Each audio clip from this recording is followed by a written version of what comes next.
Picture a smell. Not a bad smell in the way that a garbage can is a bad smell, or a locker room, or something left too long in the back of a refrigerator. Not that kind of bad. I mean a smell that has weight.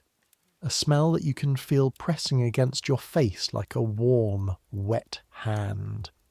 A smell that gets into your clothes and your hair and the back of your throat and stays there for days, weeks, months, until one morning you wake up and realize you've stopped noticing it, and that realization is somehow the most terrifying thing that has ever happened to you.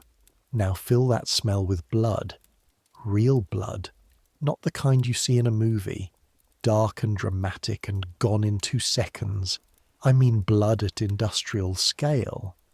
Blood measured in thousands of gallons per day. Blood that runs down stone floors in channels specifically carved to handle its volume. Blood that steams in the cold air of a Chicago winter morning, rising off the floor in pale wisps that curl toward the rafters and disappear. Add to that the smell of rendered fat, the thick, greasy sweetness of lard being boiled out of animal tissue in enormous vats. Add the smell of entrails, pulled fresh and steaming from a carcass, hitting the floor with a wet slap that you will hear in your sleep for the rest of your life. Add the smell of manure from the pens, tens of thousands of animals standing in their own waste, waiting. Add the chemical smell of the curing rooms, salt and nitrate and something sharper underneath that burns a little if you breathe too deep. That's Chicago. That's the back of the yards in 1893. Population, just over 1 million people, making it the second largest city in America and one of the 10 largest cities on Earth. The World's Columbian Exposition just opened on the lakeshore, the White City. 63 buildings of gleaming white stucco rising up like a vision of the future. Electric lights blazing all night long. Thomas Edison's name on everything. 46 countries represented. 27 million visitors before it's done. The future.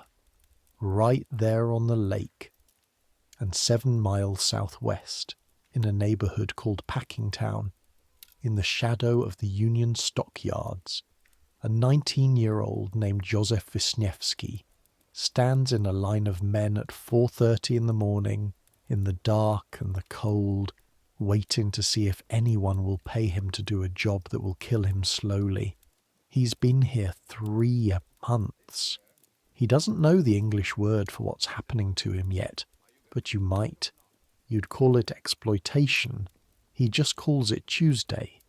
So I make these history stories, and I genuinely don't know whether they put you to sleep, or whether you're just a person who finds industrial-era workplace atrocities soothing, for reasons I will not interrogate.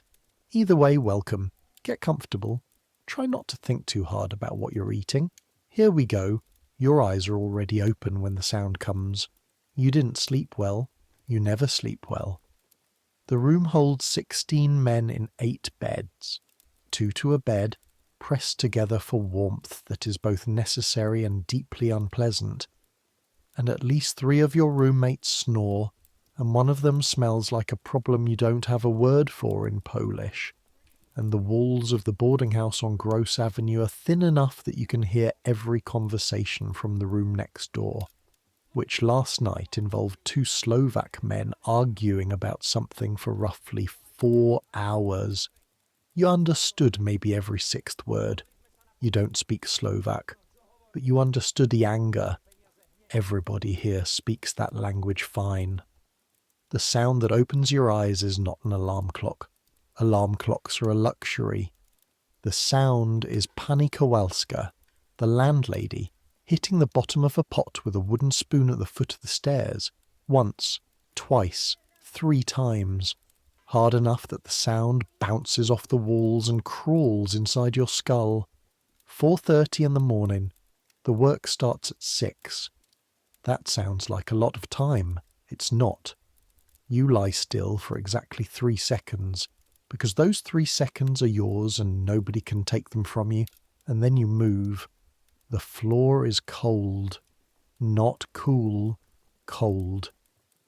Chicago in November is a specific kind of cold that comes off the lake and wraps around everything and presses in through windows that don't quite seal and under doors that don't quite close.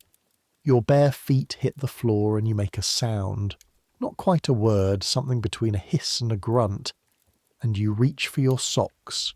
Your socks are where you left them, stuffed inside your boots, which are tucked under the bed, because if you leave them anywhere else in this room, they'll be gone by morning.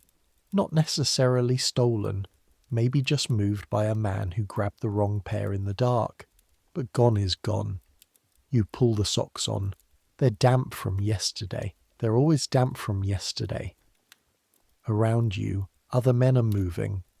The room fills with the sounds of 16 people trying to get dressed in a space designed for maybe 4, in near total darkness. Nobody speaking because there's nothing to say that hasn't already been said. Nobody meeting eyes because that would require admitting that all of you are here, doing this again. Your name is Josef Wisniewski. You're 19 years old, from a village outside Krakow that was too small and too poor, and had no future for the third son of a farmer who himself had no future. You arrived in Chicago in August with a name that Americans immediately butchered. They call you Joseph, or sometimes just Joe. $32 sewn into the lining of your coat, an address on a piece of paper, and a letter from your uncle Tadeusz, who'd come over 4 years before and worked in the yards and sent money home every few months and wrote that there was work, real work, steady work for anyone willing. You found Tadeusz. He got you a room in this boarding house.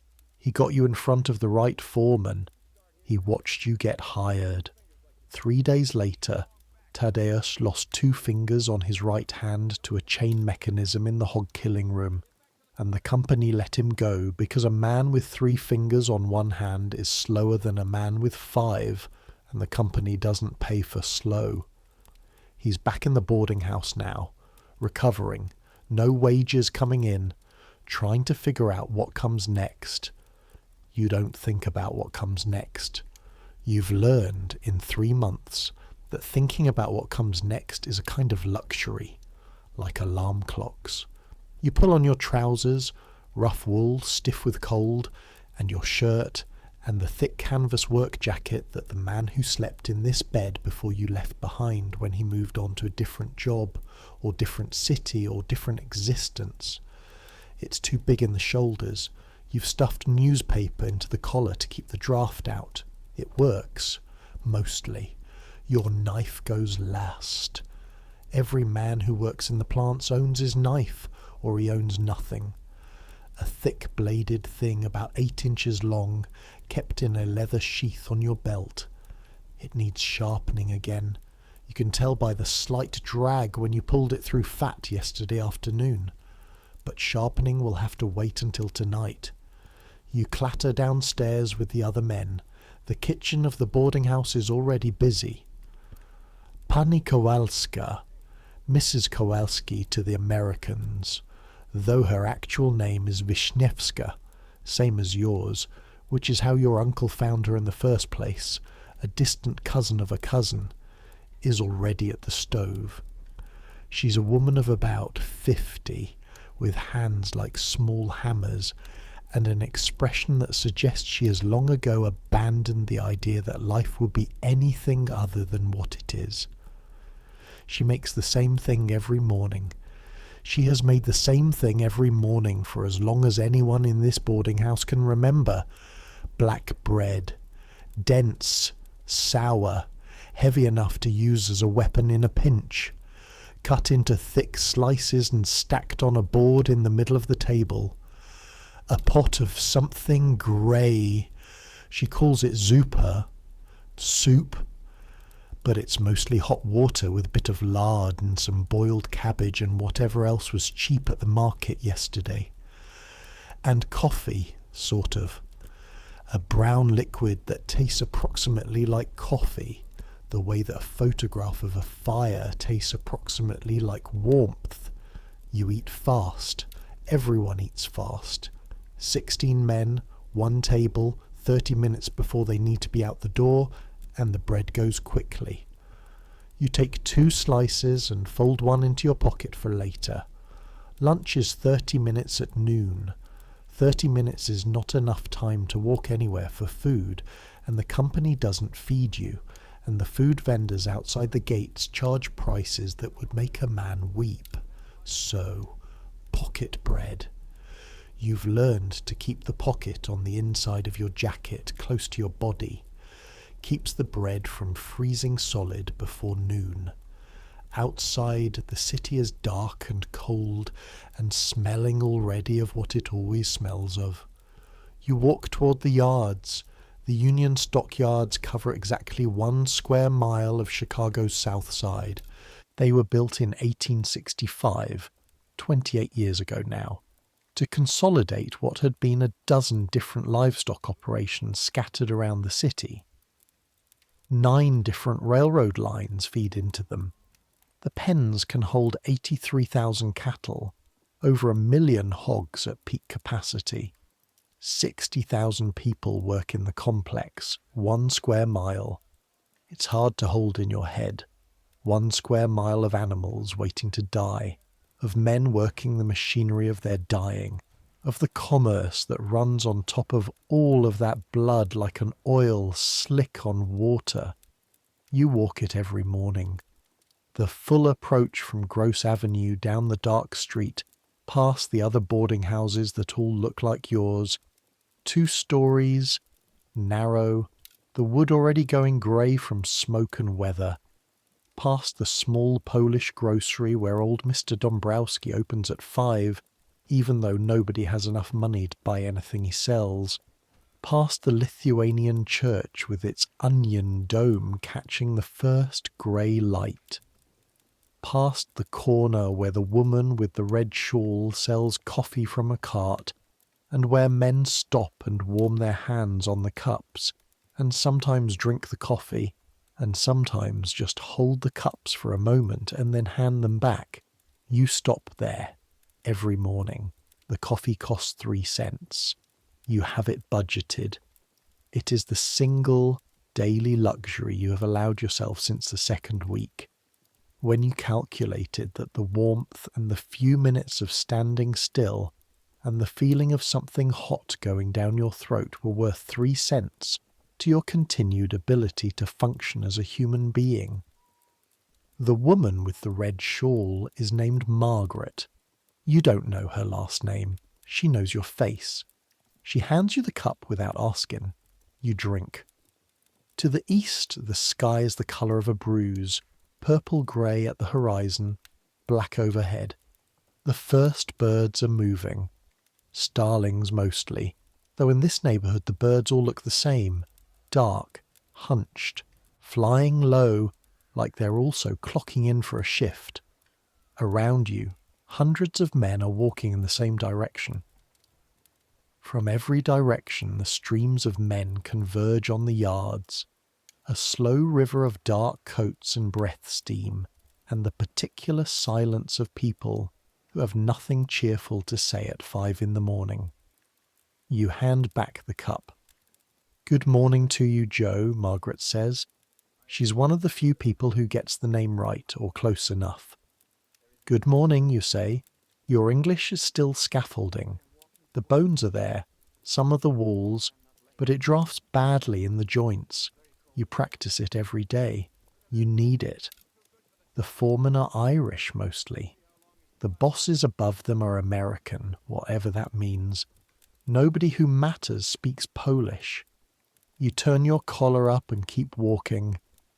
Ahead, the lights of the yards appear in the darkness like a city unto themselves. The gate opens at 5:30, or rather, the gate opens and the foremen come out and the choosing begins. That's the real moment. That's the thing that determines whether your day starts or whether you spend the morning standing in the cold waiting for someone to decide you're worth using. Because not everybody who shows up is guaranteed work. Let me explain something, because this is important, and it's the kind of thing that gets glossed over when people talk about the Industrial Revolution and the rise of the working class and all of that. The grand historical narrative of it. The grand narrative doesn't usually have time for the specific physical feeling of standing in a line at 5:30 in the morning in November in Chicago, while a man you've never met looks you over like you're livestock, which, in this neighbourhood, you understand is a description with some literal force behind it. Here's how it works. The big meatpacking companies, Armour and Company, Swift and Company, Nelson Morris, G.H. Hammond, they don't employ many of their workers on permanent contracts. That's not how it works. What they do is they bring in labour as needed day by day, based on how many animals came in on the trains the night before. If a lot of cattle arrived, they need a lot of men. If fewer, they need fewer. Simple economics. What it means for you, standing at that gate in the dark, is that every single morning is an audition. Every morning you present yourself and hope a foreman points at you and says you before the quota fills. You've been chosen every morning so far. You're young and strong and your hands are still fast before the work takes that from you. But there's no guarantee tomorrow. There's no guarantee an hour from now. The man in front of you in line is a Czech named Antonín, maybe 35, with a beard going grey at the jaw and hands so scarred and thick they look like they were carved from oak. He's been coming to this gate for 6 years. 6 years of mornings, 6 years of the choosing, and he gets passed over maybe twice a month now, days when the quota fills before it reaches him. He told you this. One night at the boarding house. He said it without bitterness, or rather, he said it with the specific kind of bitterness that has been held so long it no longer resembles bitterness. It just sounds like facts. When they pass you over, he told you, you come back in the afternoon. Sometimes they need men for the evening shift, sometimes not. And you walk home and you eat what you have and you try again tomorrow. What do you eat? You asked. When they don't take you? He looked at you for a moment. Less. The gate opens. The foremen come out. There are 4 of them today, in the brown coats that mark their status. The one who handles the Polish and Slovak men is named Collins, a big Irishman with red hair going to rust at the temples and eyes that don't move much. He's not cruel. That's the thing people get wrong about Collins. He's not cruel. He just doesn't see you as a person in the way you see each other as people. You're a unit of labour. You're capable hands and a strong back. He's trying to fill positions in a production process, and the fact that the positions require human bodies is almost incidental. He moves down the line, pointing. You, not you. You, step aside. You. When his finger points at you, something in your chest loosens, a tension you didn't know you were holding. You step forward. You're in, not you. The man who doesn't get chosen today is Pavel, 23, been here 8 months, has a wife back in Bohemia he's trying to bring over. He has $140 saved. He needs $160 before he can send for her. He steps to the side. He'll wait for the afternoon slot. Maybe he'll get it. Maybe not. You don't look back at him as you walk through the gate.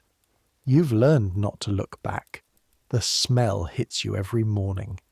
Even after 3 months, even knowing it's coming, even bracing for it, it still hits you. Like walking into a physical wall of it.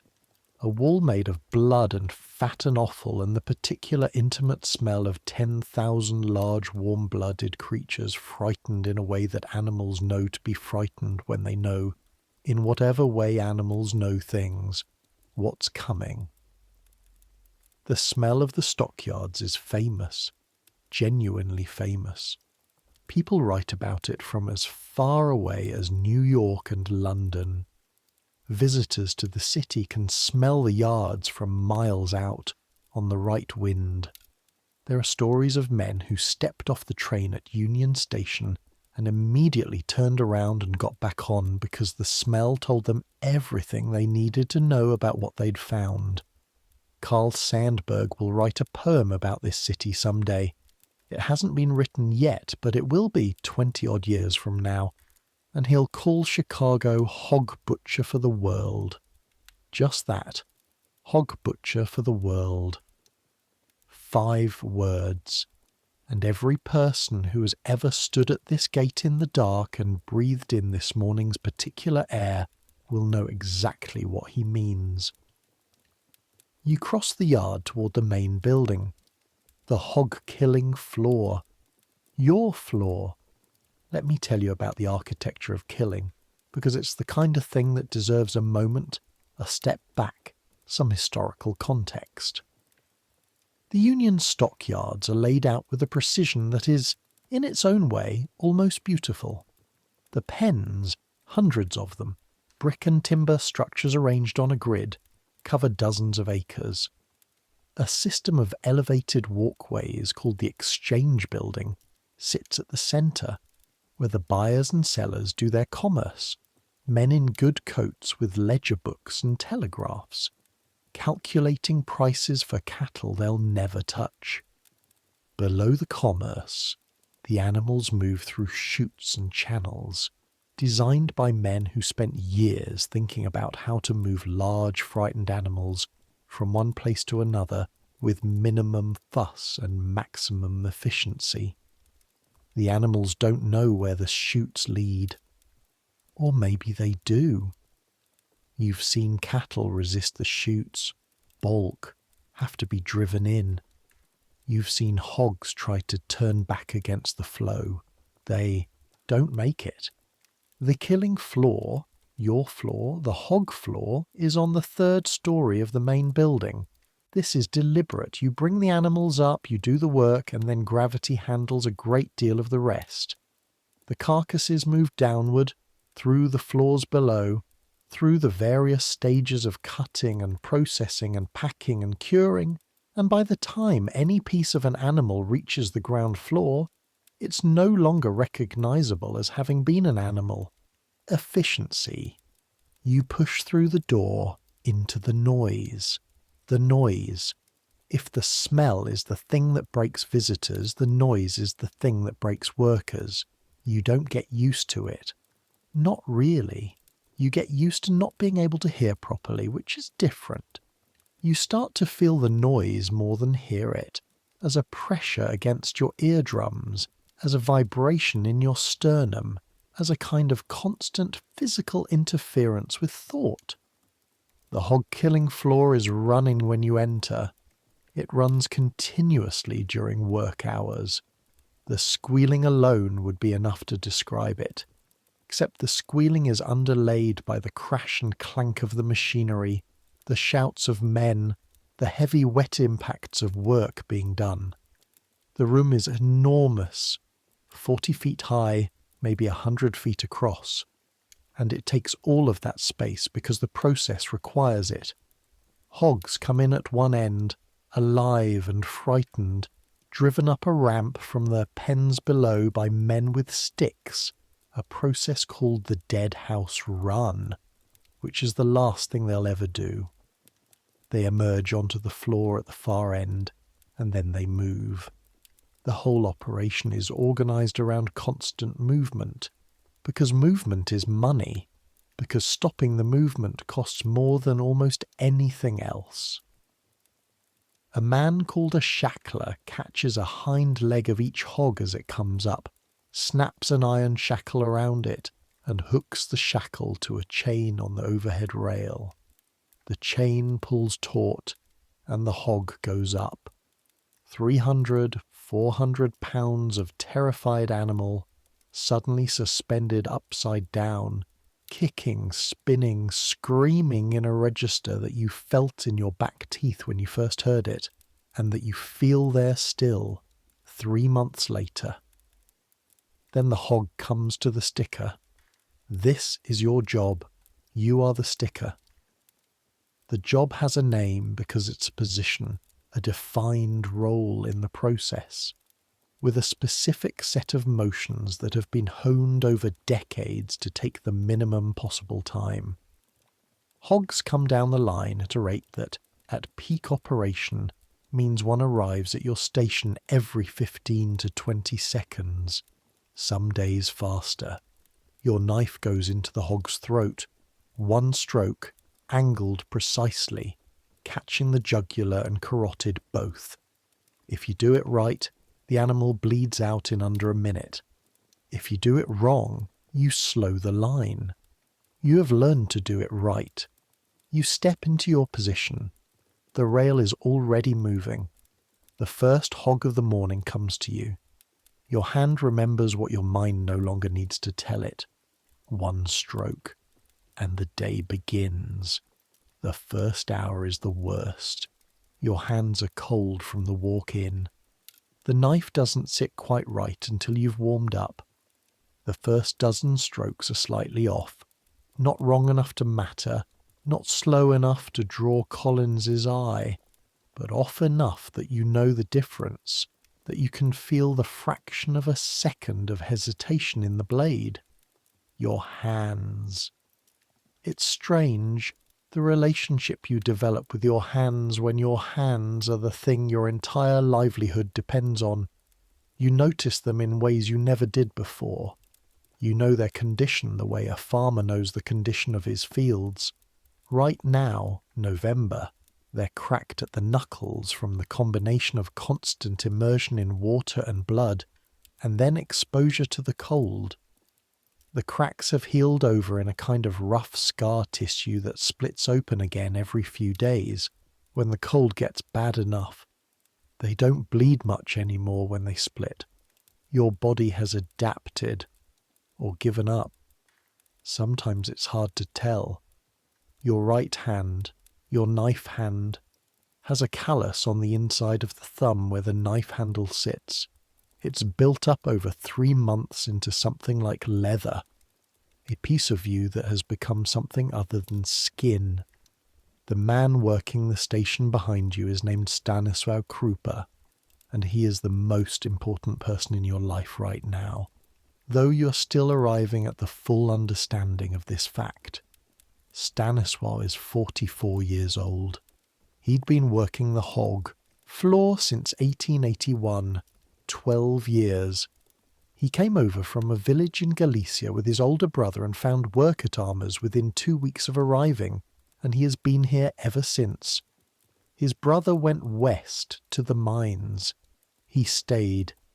He is a small man, 5'6", maybe 140 pounds, with shoulders that seem engineered for this specific job, slightly too wide for his frame, ropey with muscle.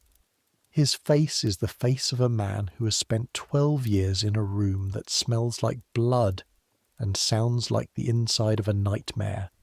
A face that has learned to be still. Not peaceful, still.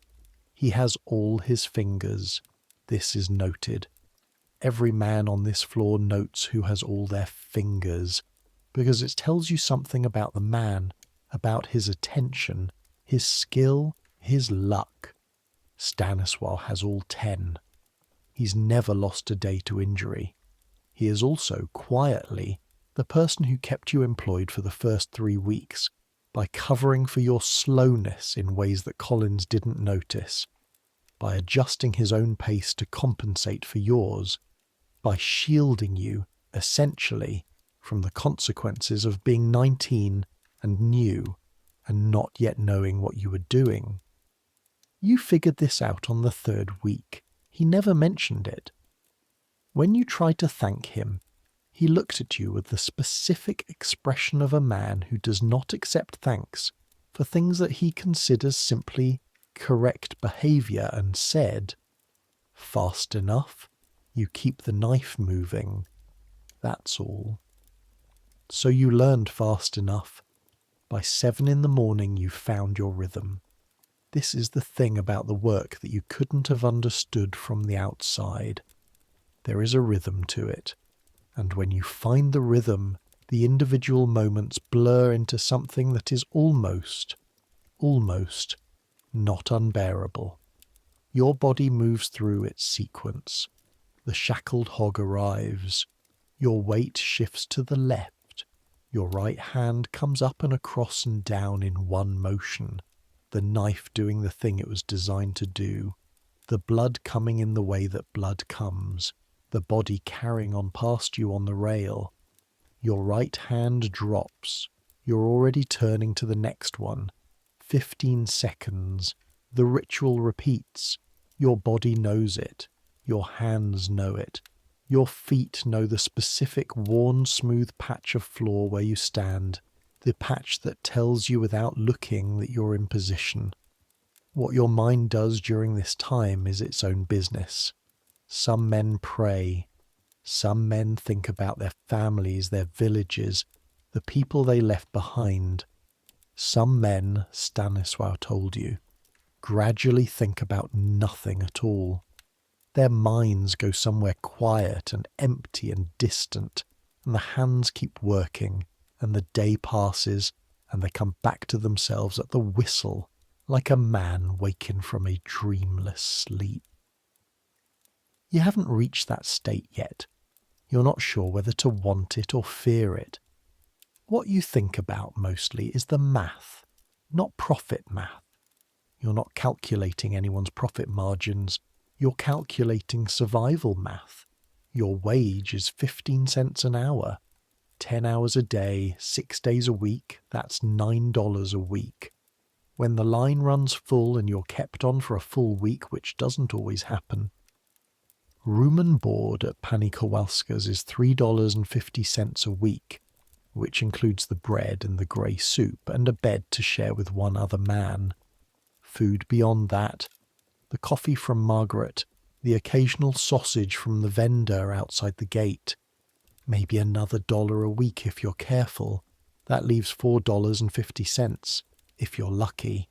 If the week runs full, if you don't have to spend anything on medicines or new boots or sending money home, which you do, which you're supposed to, which your father expects, which is partly why you came, you're sending $2 a week home. You have $53 saved toward the passage for your younger sister Marta, who is 16 and the cleverest person you know, who writes you letters in her careful, small handwriting, describing the village in the kind of precise, loving detail that makes it clear she knows she's describing a place she's going to leave. Passage costs about $30. You're almost there. $2 a week left over after everything. $2 a week in a city where a decent meal costs 15 cents and a warm coat costs $4 and doctors charge $2 just to look at you. The math is always close. Your knife hand comes up and across and down. 15 seconds. The morning push runs until 9, when the pace slackens slightly, as the rail crew manages a small backlog and the shacklers on the far end take a coordinated breath. A few seconds of pause that ripples down the line like a wave. Stanisław steps beside you. He doesn't make conversation during the full push. Nobody does. The noise doesn't allow for it. But in these brief slack moments, standing shoulder to shoulder with red-stained hands, he tells you things, not lectures, more like narration, like a man describing a landscape he's crossed so many times he can name every rock. "You're holding your elbow too high," he says, in Polish, not looking at you, watching the rail. On the third stroke of the sequence, your elbow comes up too high, and you're losing a fraction of a second resetting. Doesn't matter now, but in the afternoon when your shoulder is tired, that fraction becomes a bigger fraction. You think about your elbow. You adjust it on the next stroke. Better, he says. A pause. The rail moves. Your blade, he says. It needs sharpening. Tonight. You have the stone? Yes. Make sure you do it. Collins won't say anything to your face, but he watches speed, and a slow knife shows in speed. He'll give your position to a man with a sharp knife and not explain why. How do you know he watches? Stanisław turns his head and looks at you for just a moment, with the expression of a man hearing a question whose answer is so obvious it's almost painful. He looks away. I've been watching him watch men for 12 years, he says. Another pause. There was a man, I won't say his name, who had this job before you. He was fast, good, no complaints, but he had trouble with one of his hands, some old injury, and on cold mornings it gave him trouble. He'd hide it. You could see him hiding it. Collins saw. 3 weeks of watching, and then one Monday the man came to the gate and Collins didn't call his name. What happened to him? He found work at Hammond's, I think. Or he left the city. Stanisław shrugs. People come and go. The rail speeds up again. The slack moment is over. Before you turn back to the work, Stanisław says one more thing. He says it quietly, almost to himself, in the way you've noticed he sometimes says things that are meant to be heard. This floor makes good workers. It also unmakes them. Know the difference between getting better at the job and the job getting better at you. You don't have time to ask what he means. Your knife hand comes up and across and down. 12 years. You think about this sometimes when your mind has a moment. 12 years of this. 12 years of this floor and this rail and this sequence. 12 years of mornings at the gate, of Collins pointing, of the smell hitting you at the door.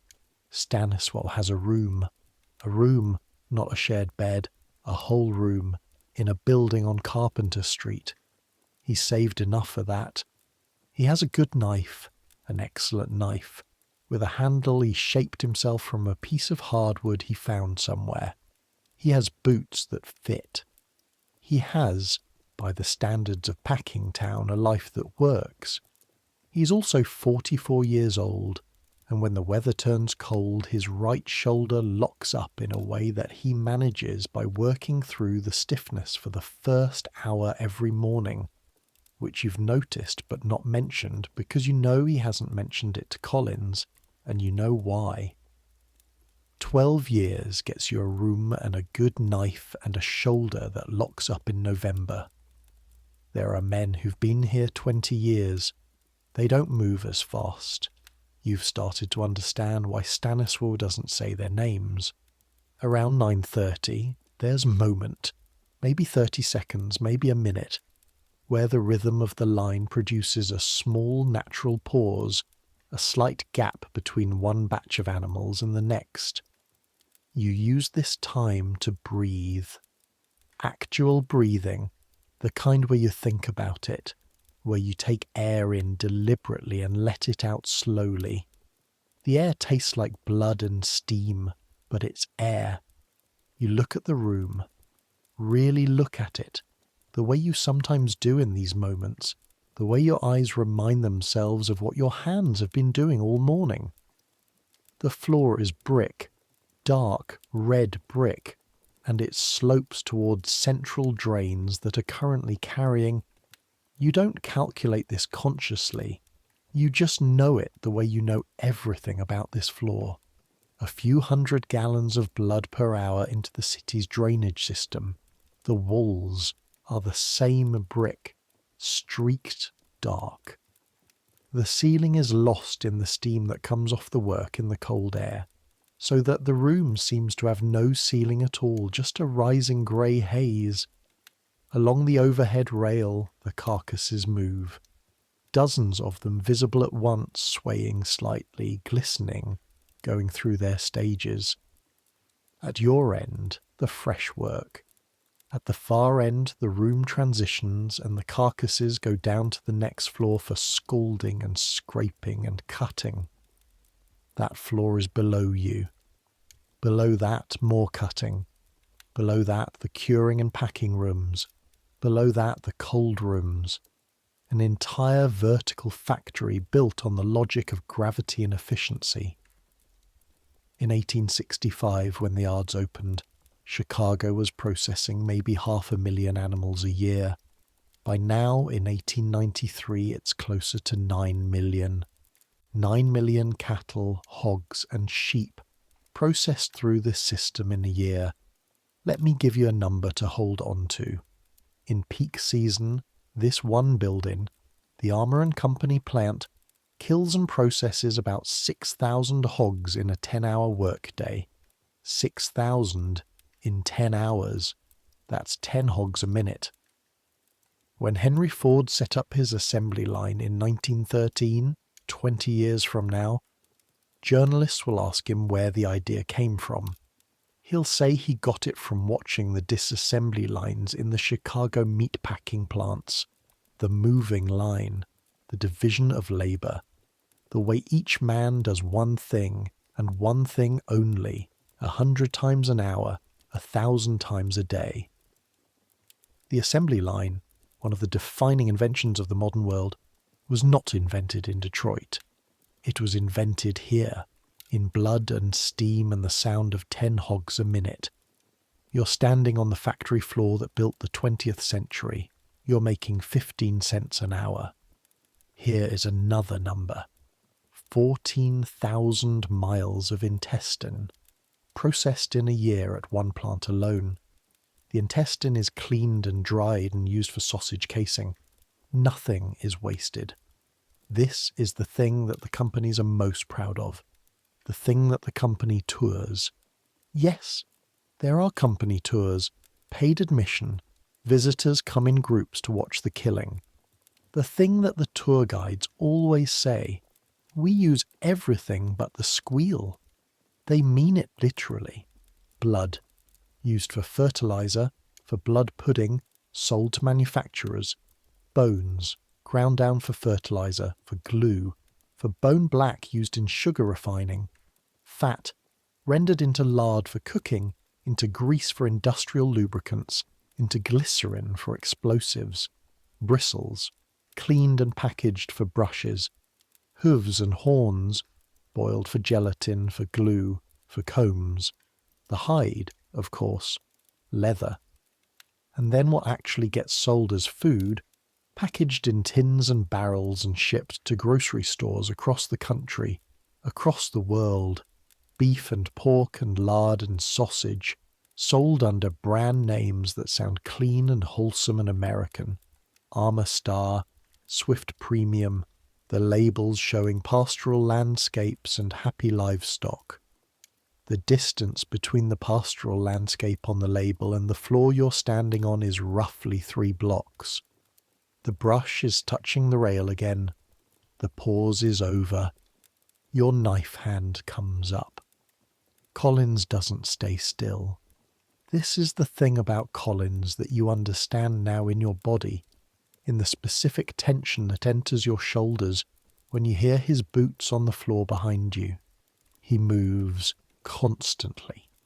He walks the floor up and down, not making noise the way the machinery makes noise, not making noise the way the hogs make noise, just making the quiet, purposeful sound of a man who is watching. He has a pocket watch. This is important. He opens it, checks it, closes it. You've never seen what he does with the numbers, but the watch comes out when the line seems slow, and it goes back in when the line speeds up, and there is a cause and effect relationship there that every man on this floor has internalized. The watch comes out when Colin stops behind Benedict, the Bohemian man who works the station 2 down from yours. Benedict is having a slow morning. Something is off with his shoulder. Yesterday he mentioned it. Just mentioned, not complained. Mentioning is not complaining. And his pace has dropped by maybe 10%. 10% doesn't sound like a lot. On a line moving 10 hogs a minute, 10% is 60 hogs an hour that back up slightly, that create a fraction of extra work for everyone upstream. Collins watches for 45 seconds. He doesn't say anything to Benedict. He makes a note in the small book he carries. You keep your eyes on the rail in front of you. You keep your knife moving. Your elbow is not too high. You're not what Collins is looking at right now. And being what Collins is looking at right now is a thing to avoid the way you'd avoid a deep puddle on the way to work. Automatically, without drama, because you know what's inside. Collins moves away. Benedict's shoulders don't relax. They're already too tired to relax. Nobody says anything. The morning continues. There's a hierarchy on the killing floor. You've learned it gradually, the way you learn all things here, by observation, by inference, by asking Staniswell questions on the walk home and absorbing his answers. At the bottom, men like you, new, unskilled, or skilled only in the specific single motion you've been assigned, replaceable. The gate hiring every morning makes sure you know you're replaceable. Above you, the specialists. Men who've worked long enough to have specific skills that take real time to acquire. The splitters. The men who work below, splitting carcasses down the spine with a cleaver stroke so precise that meat inspectors have measured the deviation and found it to be less than a quarter inch, consistently, hour after hour, 10,000 carcasses. The trimmers, who separate fat from lean with a speed and accuracy that looks almost like magic, because it is, because it's 12 years of the same motion turning into something the body does better than the mind could direct. These men are harder to replace. They get slightly better wages, 17, 18 cents an hour. They have the leverage of their skill, not much leverage, but some. Above them, the foremen, Collins and his counterparts. Men who've moved off the floor through some combination of seniority and political skill, usually meaning they're Irish, or they knew someone Irish, or they've been here long enough to be trusted to maintain production rates without being managed themselves. They make a salary, not a wage, a salary. And above that, somewhere so far above the floor that you've never seen them, have never had any reason to see them, are the men whose names are on the buildings. Armour, Swift, Hammond, Morris, Philip Danforth. Armour is 60 years old, owns multiple plants, is worth, the newspapers say, $15 million.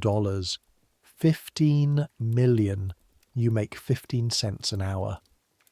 There's a mathematical distance between those two numbers so vast that it stops being math and becomes something else, something philosophical, a question about how a world is arranged and by whom and for whose benefit.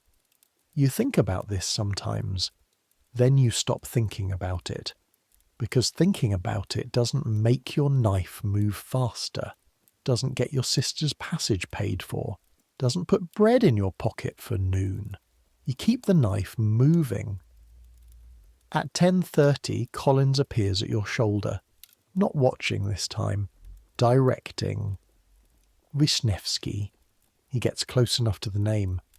I need you on the cold room this afternoon. Piotrowski's sick. You go down after lunch. This is not a question. Yes, sir, you say. Collins moves on. Staniswell, who has heard this, doesn't say anything until Collins is out of range. Then, you've been in the cold rooms? Once, first week. A slight pause. Dress warm at lunch. I only have what I'm wearing. Then stay warm at lunch. Don't cool down. This is the full extent of Stanisław's preparation advice. And you've learned that when Stanisław gives compressed advice, the compression is hiding something you don't want to find out the hard way. You think about the cold rooms for the rest of the morning. the cold rooms. Let me explain something about refrigeration in 1893, because refrigeration is one of the hidden revolutions of this era. A revolution so successful and so complete that we've forgotten it was a revolution at all. Before the 1870s, meat was a local product. You bought it from a butcher near you who bought it from a farmer near you, because there was no way to keep it cold. You couldn't ship a beef carcass from Chicago to New York without it rotting before it arrived. A man named Gustavus Swift changed this. He developed, in the late 1870s, the refrigerated railroad car. Cars with ice compartments that could keep a carcass at below freezing temperatures for the days-long journey from Chicago to the East Coast. This sounds like a small invention. It is not a small invention. It means that you can now butcher cattle in Chicago, where the animals are, where the labour is cheap, where the infrastructure is in place, and ship the dressed beef to anywhere in the country. Instead of shipping live cattle to local slaughterhouses in 100 cities, you ship the finished product from one enormous industrial slaughter complex. The local butchers in those 100 cities were not pleased. The livestock shippers were not pleased. The railroads who'd been shipping live cattle were not pleased. Swift made the better economic argument. Dressed beef is 50% lighter than live cattle. You can fit more on a train. You pay less to ship. The local butchers lost. By 1893, Swift and Company, using refrigerated cars and refrigerated warehouses, is shipping beef to every corner of the country and starting to export to England and Europe. The British are initially suspicious of American beef that has travelled weeks in the cold, but they're coming around because American beef is cheap, and cheap is a powerful argument. All of this runs on cold. Specifically, it runs on rooms kept at just above freezing by an ammonia compression system that is, in this year of 1893, still relatively new technology, still unreliable in specific ways that the men who work in those rooms have learned the hard way. The rooms themselves are below grade, below the main floor level, down a flight of stairs, accessed through a door that is noticeably thicker than a normal door. When you open it, the cold doesn't just come out to meet you, it falls out. Cold is heavy, you learn. Cold pools, cold settles. You open the door at the start of the afternoon shift and the cold falls over you like a hand pressed flat. Inside. The cold room is roughly 50 feet long and 30 feet wide, with a ceiling high enough to hang full beef carcasses. These have come from the killing floors above and have been hanging in the holding area, going through the first stage of aging for anywhere from 12 to 48 hours. The room is lit by a series of gas lamps fitted into iron shields on the walls, casting a yellow light that turns everything strange, turns the hanging carcasses into an art museum of something you don't have a word for. The air temperature is 34 degrees Fahrenheit, not far above freezing, enough to preserve, not enough to be comfortable, not close. You're wearing a canvas work jacket that was not designed for 34 degrees. Your shirt beneath it is damp from the morning's work. The steam on the killing floor, the physical effort. Damp and 34 degrees is its own specific misery. Your job in the cold room is what's called a puller. You work with another man, a heavy-set Hungarian named Kovács, to move carcasses along the rail by hand when they need repositioning, and to assist the butchers who are doing the preliminary cuts, the initial breaking down of the whole carcass into the large sections, rounds, loins, chucks, that will then be further processed. The carcasses weigh between 600 and 800 pounds. You don't lift them, you pull them, swinging them on the overhead rail hook. controlling their movement with a long iron hook of your own, using your body weight and the carcass's own momentum to position it. 800 pounds of cold, dead beef swinging on a hook. If you don't control it properly, it controls you. Kovacs showed you this on your first day in the cold room, not unkindly. He demonstrated the basic principle. The carcass swings, you don't fight the swing, you redirect it. You fight the swing, and you lose. And losing means a few £100 of dead weight, catching you and pinning you against the rack or the wall, or, if you're unlucky, knocking you off the low platform the pullers stand on, which is elevated maybe a foot above the floor, but a foot is enough when you're off balance and the floor is slick. The floor in the cold room is slick, always slick no matter how often they spread sawdust. The fat from the carcasses, the melt water, the basic physics of cold metal hooks dragging over cold stone. Sawdust helps for maybe 20 minutes, then it's damp, then it's worse than nothing. You learn to walk with a slight bend in your knees, weight always low, feet slightly wider than comfortable, moving in short, deliberate steps. You don't stride. Striding in the cold room is how you find the floor fast.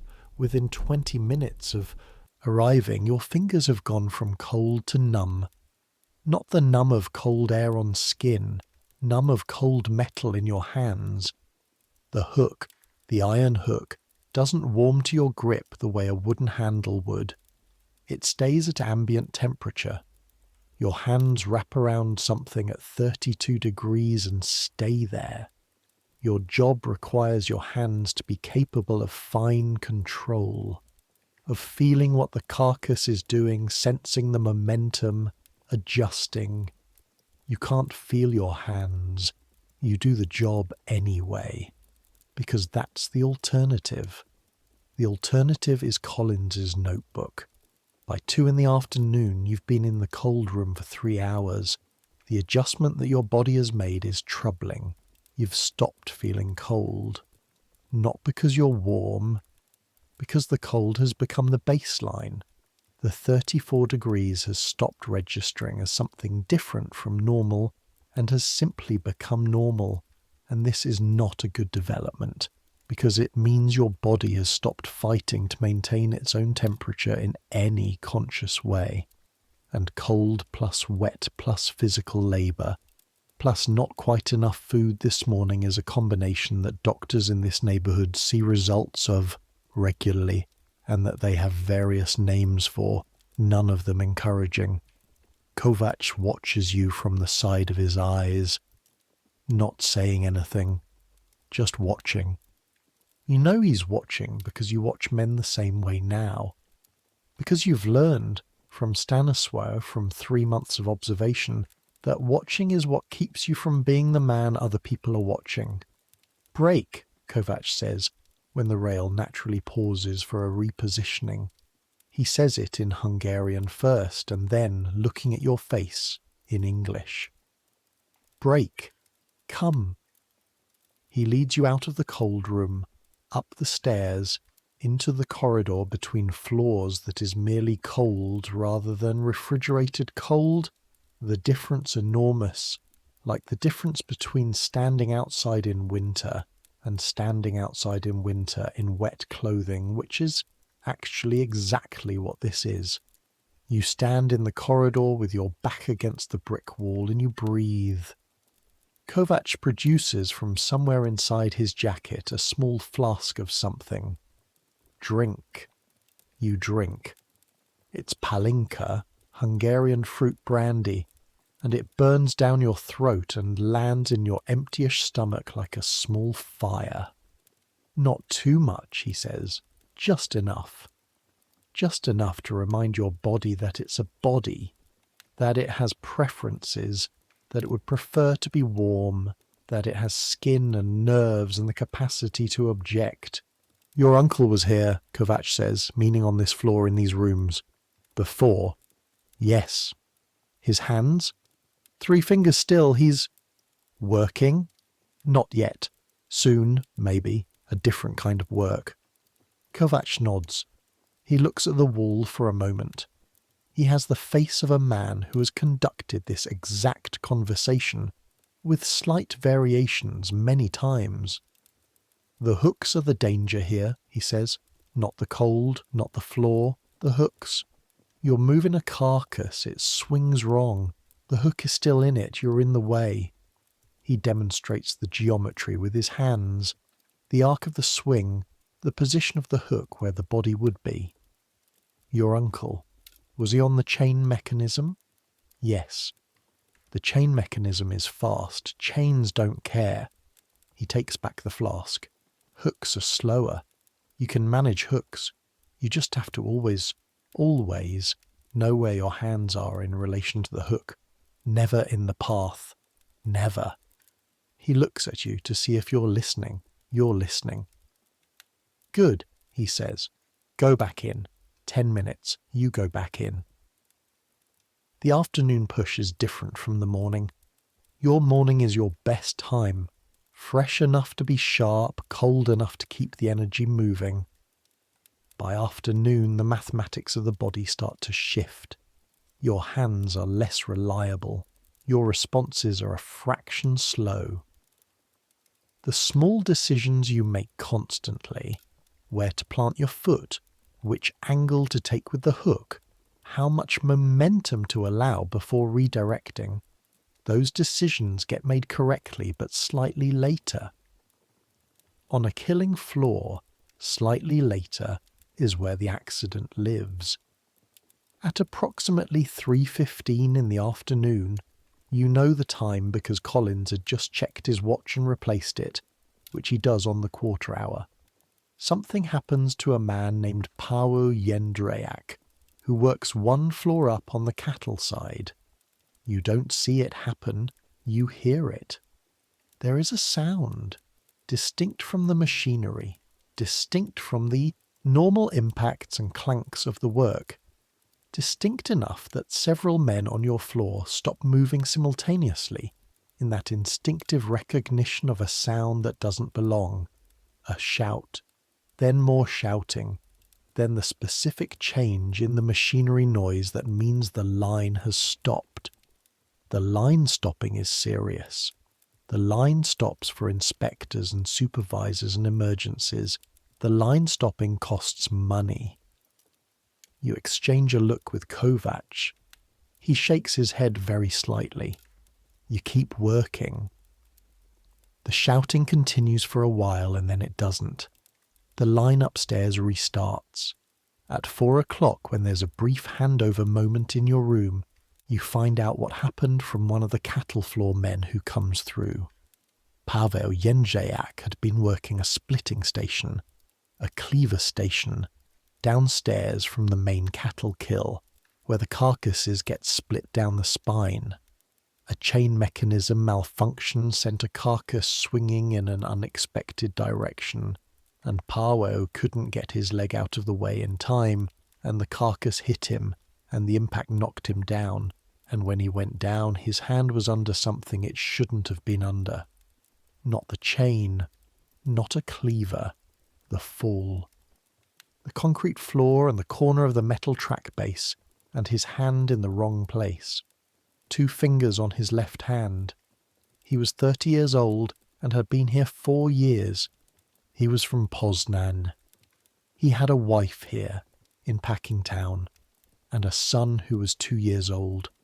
The company sends you to the company doctor when this happens. The company doctor is a man who works for the company. He treats the immediate injury. He does not treat the injury's effects on your livelihood, on your family, on the months ahead. He does not pay your wages while you recover. Paweł would be back at the gate in 6 weeks, when the hand healed enough to work, trying to convince Collins that a man with 8 fingers was still worth taking. Maybe Collins would agree. Maybe he would point at someone else. You know the answer. The cattle floor man knows the answer. Everyone who has been here longer than 2 months knows the answer. Nobody says it out loud. The machinery is running. The carcasses are moving. The afternoon doesn't stop. You keep your knife moving. You think about powwow for the rest of the afternoon, which is the wrong thing to do because thinking about powwow is exactly the kind of distraction that puts you in the same situation as powwow, which is the paradox of this work. The thing you most need to think about, the danger, is also the thing you least afford to think about, because thinking about it takes your attention from the present moment, and the present moment is where the danger lives. But you think about him anyway. You think about him because you know his face. You've seen him at the gate, at Margaret's coffee cart, at Pani Kowalska's table, though he doesn't board there. And knowing someone's face makes the abstract concrete, not the idea of injury, powwow, Pavo's specific hands, which you've seen gesturing while he tells a story, and which now include one that will never again be what it was. You think about your Uncle Tadeus, in the boarding house on Gross Avenue, spending his days figuring out whether 3 fingers on the right hand are enough to learn a different trade. You think about the gate, the morning gate, Collins and the pointing and the 30 seconds in which the shape of your day is decided. You think about how fast things change in those 30 seconds. Your knife comes up and across and down. 4:15 in the afternoon. Less than 2 hours to the whistle. Keep moving. At 4:30, a man named Wojtek finds you during a 2-minute break when the line slows for a roller chain maintenance stop. Wojtek works on the cutting floor below, one of the trimmer positions, which means he's been here at least 4 years.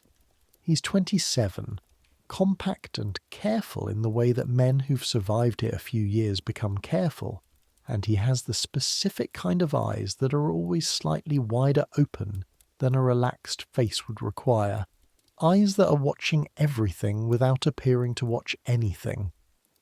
He stands next to you in the slight natural shadow at the far end of the room, where 2 racks of carcasses block the direct line of sight from Collins's usual position.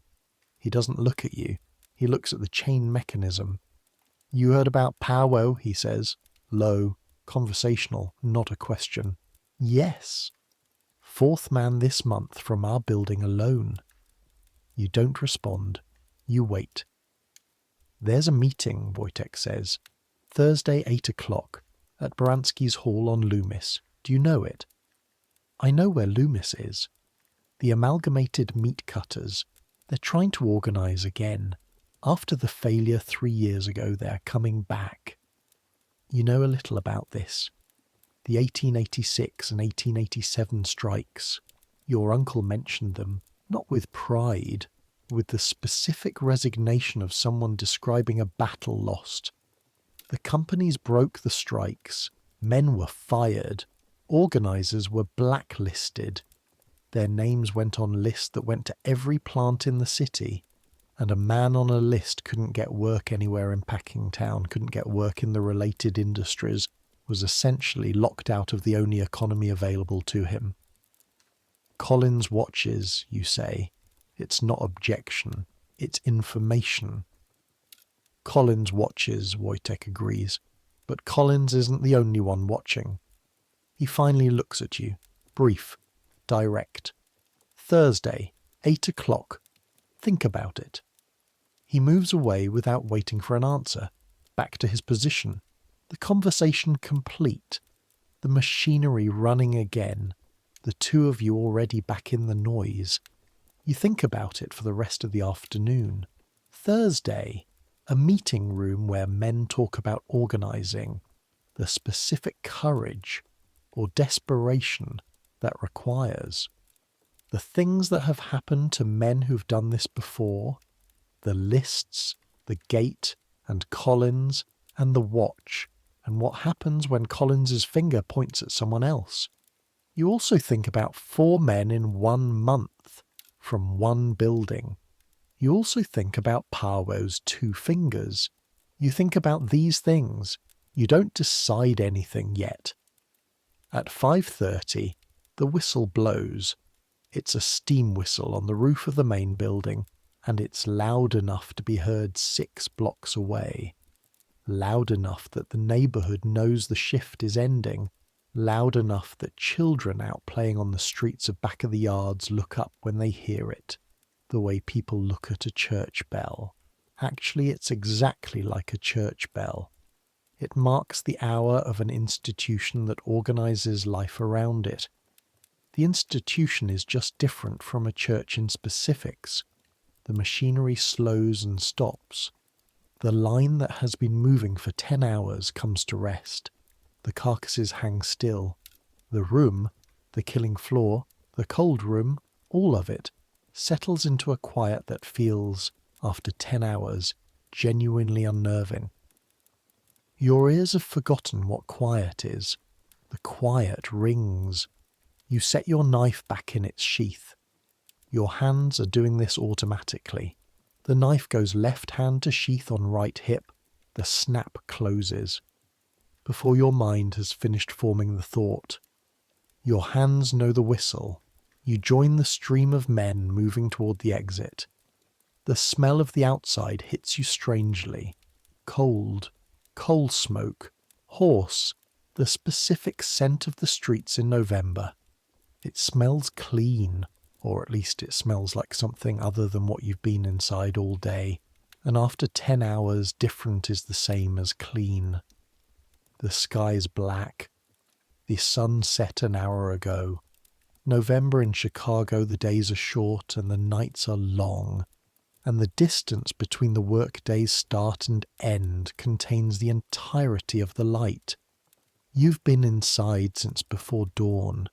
You're emerging into night. Some days this doesn't register. Today it does. Standing outside the gate with 500 other men dispersing in all directions, your breath making steam in the cold air, your body carrying the full weight of 10 hours. Today, you tilt your head back and look up, and there's nothing to see. Just black sky with the tops of the gas lamps yellowing the immediate air and a few stars very faint above the smoke, and you look at it anyway. The day is done. You're intact. That's not a small thing. Today it's not a small thing. You start walking. The neighbourhood that surrounds the stockyards has a name that says exactly what it is. Back of the yards. Back of the yards. Behind the yards. In the shadow of the yards. Organised entirely around the yards in the way that a tributary is organised around a river it flows into. About 30,000 people live here right now, in 1893. Mostly immigrants. Polish, Lithuanian, Slovak, Czech, German, Hungarian, Irish. The Irish were first. They built the original yards in the 1860s and have the better positions now, the foreman's jobs and the trades. Below them, in the rough, hierarchy that immigrants work out among themselves, the more recent arrivals, Central and Eastern European, primarily the Poles and Lithuanians and Slovaks filling the lower skilled positions, the positions that turn over fastest, the positions closest to the machinery. Each ethnic community has its own block, its own church, its own stores, its own saloon, its own network of boarding houses. The Polish community has its own newspaper, the Dziennik Chicagowski. There are Polish mutual aid societies, Polish fraternal organizations, a Polish Catholic church on 48th Street whose spire you can see from the gate. Walking home through the streets of back of the yards at 5:40 in the afternoon, November, with the smell of the yards on you and the day's weight in your legs, what you see is this. Women with baskets, coming back from the market on Halstead, moving fast because it's cold and because dinner needs to be ready before the men come home. The women here age faster than women elsewhere. You've noticed this in the faces, in the set of the shoulders, in the specific way that women who do hard work in hard conditions carry themselves, which is not weakness but a kind of efficiency, a reduction of everything to what's necessary. You think of your mother in Krakow, and the thought is brief and complete, and you don't dwell. Children on the street despite the cold, despite the dark, because the apartments are too small and too crowded to contain them, and the street at least has space. They're wearing coats that don't fit, hand-me-downs, too big, too small, whatever there was, and running between the adults, and there are more of them than the adults seem to notice. Children simply everywhere, the product of communities that arrived with nothing, and are trying to build something, and in the meantime are very effectively also building the next generation. A group of older boys has a fire going in a can at the corner. They stand around it warming their hands, talking, occasionally looking at the men walking home with expressions that contain something complicated. Recognition, resentment, and a very young version of the question that you yourself ask yourself sometimes, which is whether this is what the future looks like. You walk past them. The street smells of cooking, cabbage from one window, something fried from another, the specific heaviness of boiled pork from somewhere further down. The smells of poverty everywhere have a particular character, dense, caloric, designed to fill rather than delight, the cooking of people who eat to survive the work rather than for any other reason. Your stomach, which has been running on bread and brandy since the morning's grey soup, makes a sound. Almost home. Not yet, though. You've been inside for 10 hours. You've been underground, essentially, or in the cold rooms in the killing floor, for 10 hours. You have 20 minutes before dinner, before Pani Kowalska's pot, and you use them. There's a water tower on Exchange Avenue at the edge of the yards, used for the plant's steam and hydraulic systems. It's not tall, 40 feet maybe, but 40 feet in Packingtown is the same as tall, because nothing else here is tall. The yards are flat, the neighbourhood is flat, Chicago is flat, the whole continental middle of the country is flat, and 40 feet lets you see over everything. You've found a spot, a loading platform on the east side of the tower building, accessible if you know which door isn't properly latched, where you can stand and see. You go there sometimes, not every day. Days when you need something. Today, you need something. You climb the stairs inside the building, push through the door onto the platform and stand in the cold and look. To the north and east, Chicago. The stockyards fill the foreground, the pens stretching in their grid, the buildings, the lights now blazing from the windows of the evening operations. The rail lines converge from every direction, visible as paths of light from the lanterns on the engines, moving slowly in and out of the yards. The steam from the plant rises in columns that catch the city's glow and turn amber, then fade into the general haze that sits over Chicago like a permanent ceiling. Beyond the yards, the city itself, buildings, streets, the gas lamps defining the grid, a web of light laid out across the flat land, going north almost as far as you can see, going east until it hits the dark of the lake, invisible now, but there. The massive dark presence that you can feel from here, that changes the air, that makes Chicago's weather what it is. The city in 1893 is in the middle of something immense. The World's Columbian Exposition, the World's Fair, is open on the lakefront, drawing 27 million people to see the future that electricity and steel and American confidence are building. The White City, people call it. 63 buildings in neoclassical white, all lit by electric light, all running on a scale that hasn't been seen before. You haven't been. You haven't had a Sunday free since the fair opened, but you've seen the glow from here, On the clearest nights eastward, there's a brightness on the horizon that doesn't behave like ordinary city light. Someone told you about the Ferris wheel, the first one ever built, 264 feet tall, 36 cars, 60 people per car. When it's full, there are more than 2,000 people riding it at once, going around, looking down at the city from an altitude that nobody has ever experienced outside of a balloon. 264 feet. You're standing on 40 feet. And from 40 feet, the world is already large beyond what you could have imagined in Krakow. Beyond what you thought the word city meant when you were a boy who'd never been anywhere that had more people than the nearest town. Chicago, the second largest city in America, one of the 10 largest on Earth, hog butcher for the world, a place so important to the American economy that when its mayor is assassinated, it hasn't happened yet, but it will in 5 weeks at the end of the fair, it will shake the nation. A place where a man can come with $32 and the address of an uncle and find work within a week.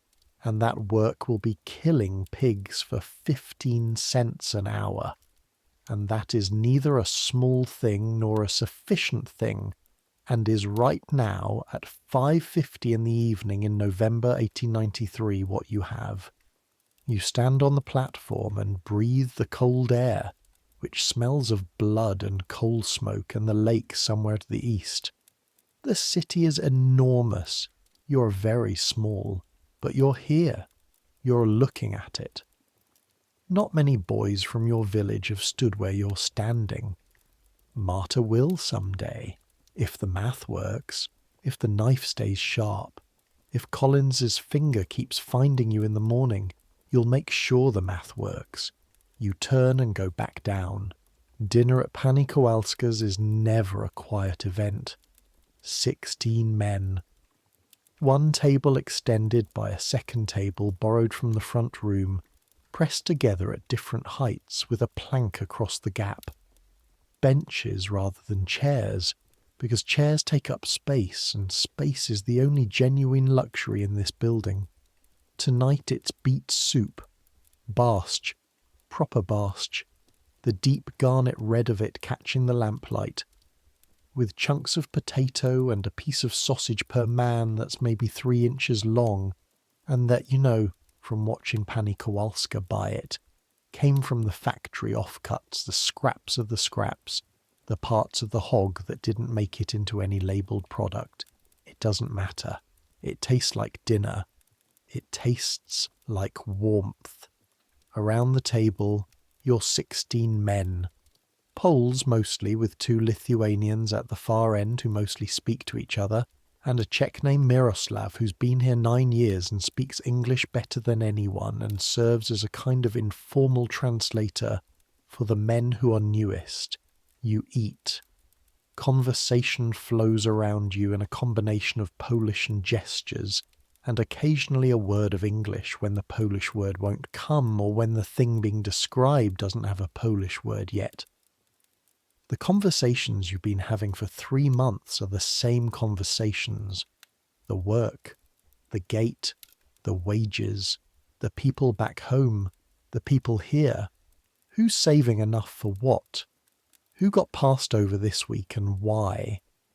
Who heard about what happened to whom? Powwow comes up. Of course Powwow comes up. The men at the table who know him, which is several, talk about him in the specific way that men talk about injuries in a workplace where injuries are common. Not with denial, but with the calculation of how it could have been avoided. The reconstruction of the moment that finds the decision, or the positioning that was wrong. The implicit project of figuring out what you would have done differently. Because figuring out what you would have done differently is how you convince yourself you won't be next. The chain mechanism on the cattle side, an older man named Andrei says, I've been saying for 2 years, too much play in the second roller. You can feel it when you're near it. A slight lurch should have been repaired. Did you report it? A pause. The specific pause that contains a whole conversation that no one needs to have out loud. Who would I report it to? No one answers, because the answer is known and requires no elaboration. You report it to the foreman. The foreman reports it to the maintenance overseer. The maintenance overseer calculates the cost of stopping the line for repairs against the cost of not stopping it. The not stopping it cost is invisible until something happens. The stopping it cost is immediate and comes out of the budget. The line keeps running until it doesn't. And then Pao goes home with 8 fingers, and in 3 months he'll be back at the gate, and Collins will point at someone with 10. Across the table, your new roommate, a boy named Tomasz, 17, arrived from Łódź 6 weeks ago, still has the look that you're told you had when you first arrived. A look of slightly failing to process everything around you in real time. Is eating his soup with the focused attention of someone who is very hungry, and trying not to show how very hungry he is, because showing hunger here is a kind of admission. You've been where he is. You were there 2 months ago. You reach across and break off a piece of your pocket bread. The bread from this morning, slightly stale now, harder than it started, but bread, and put it on the edge of his bowl without comment, the way Stanisław covered for you on the line without comment, the way that generosity operates in places where no one has enough, quietly, without creating a debt, without requiring acknowledgement. Tomasz doesn't look up, but his hand moves the bread to his side of the bowl. Pani Kowalska, who sees everything from the kitchen doorway, sees this. She says nothing. She'll give you a slightly larger piece of sausage tomorrow. After dinner, Andrzej wants to go to Baranski's, the saloon on Loomis, not the hall, the connected saloon, and he asks around the table for company. Stanisław comes, Miroslav, 2 of the Lithuanian men who apparently know the owner. You go. You've been told to think about the Thursday meeting. The Thursday meeting is at Baranski's hall. Going to Baranski's saloon tonight has no connection to the meeting. You're 19 years old. You're not yet completely good at lying to yourself, but you're getting there. Baranski's saloon is 8 blocks from the boarding house, in a building that's been standing since the 1870s and looks like it. The exterior is weathered wood with a painted sign above the door, Baranski, in letters that were once black and are now grey. The interior is everything. Low ceiling, long bar of dark wood, stools and standing room, and 2 tables that always have card games going. The light comes from kerosene lamps hung at intervals, casting the yellow light that everything in Packingtown is seen by, a light that makes everyone look like they're carrying a secret. The saloon is full. This is not unusual. The saloon is always full in the evening, because the saloon is the social institution of this neighbourhood in the way that the salon is the social institution of Paris, or the coffee house was the social institution of London. It is where men come after work. It is where information lives. It is where the social fabric holds itself together at the end of every day. You buy ale, a nickel for a pint, which is 2.5 hours of work, but which is also the entrance fee to an hour of this particular warmth. And you find a spot near the wall, and you drink it slowly and you listen. The noise here is different from the noise on the killing floor. Both are loud. But this noise has pleasure in it. Actual pleasure, laughter. The warmth of men who've completed something hard and survived it, and are briefly, in this hour before sleep, returning to being people rather than production units. You listen to Stanisław tell a story. It's a good story. Something about a foreman he worked under in the early years, A man whose name Stanisław protects even in the telling. A man who had a particular way of standing over workers that conveyed everything about power without ever quite threatening anything specific. The story ends with the foreman's career concluding badly in a way that involves a certain roller mechanism and a certain amount of irony that Stanisław delivers with perfect flat affect, and the men around him laugh. You laugh. Actually laugh. The first time today. Your ale is almost gone.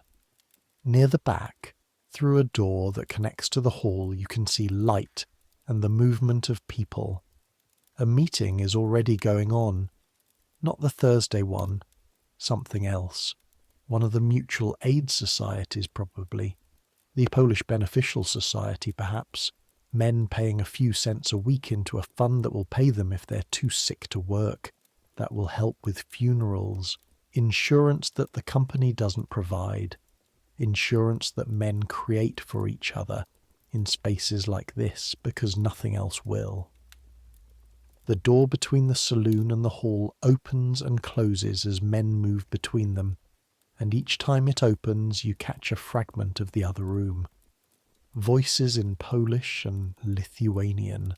A raised hand. Someone making a point.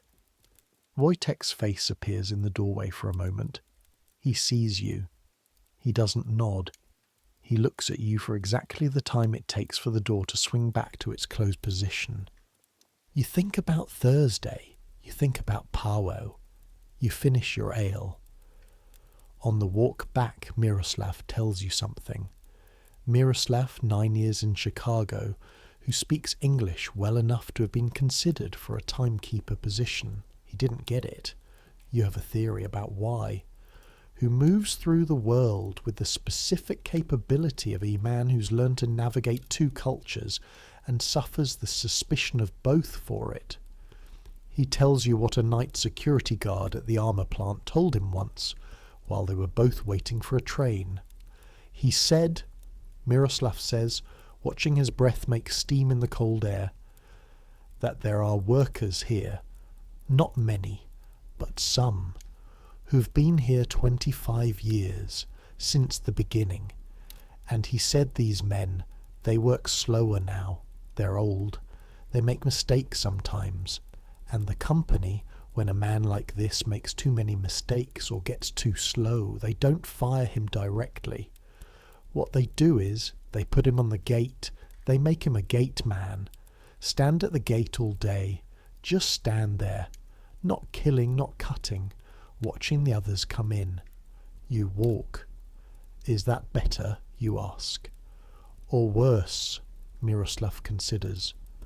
The guard said that the men who end up at the gate, the very old ones, the ones whose hands don't work right anymore, he said they all have the same expression, like they're waiting for something, like there's something they're trying to remember that they almost have but not quite. A pause. The street is quiet at this hour. Most of the boarding house is dark.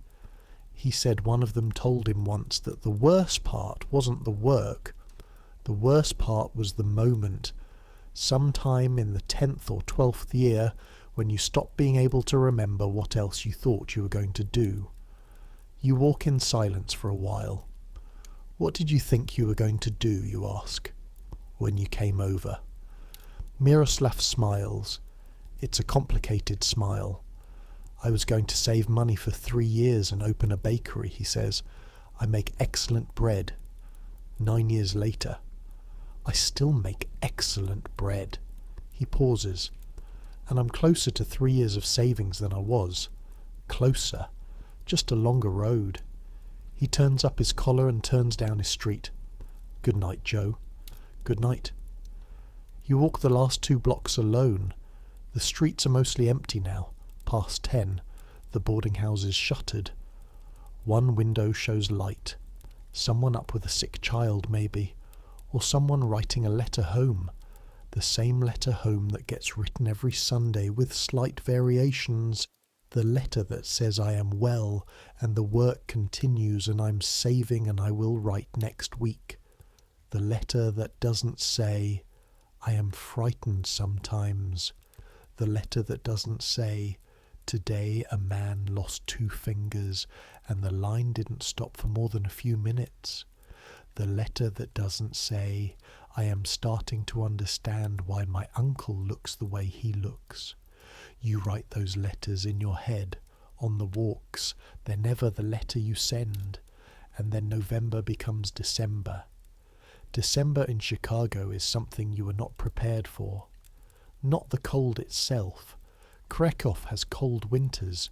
You know cold.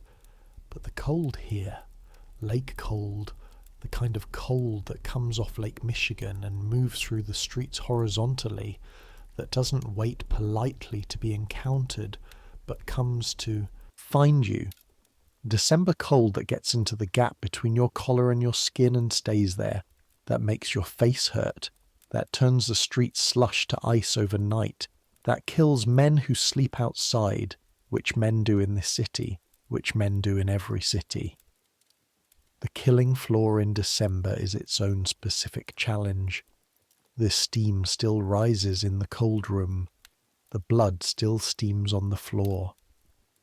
But now the air coming through the inadequately sealed walls and the 2 briefly open doors drops the ambient temperature on the killing floor to something that is cold enough to be a problem without being cold enough to affect the product, which means the product is fine and you are uncomfortable, constantly, all day.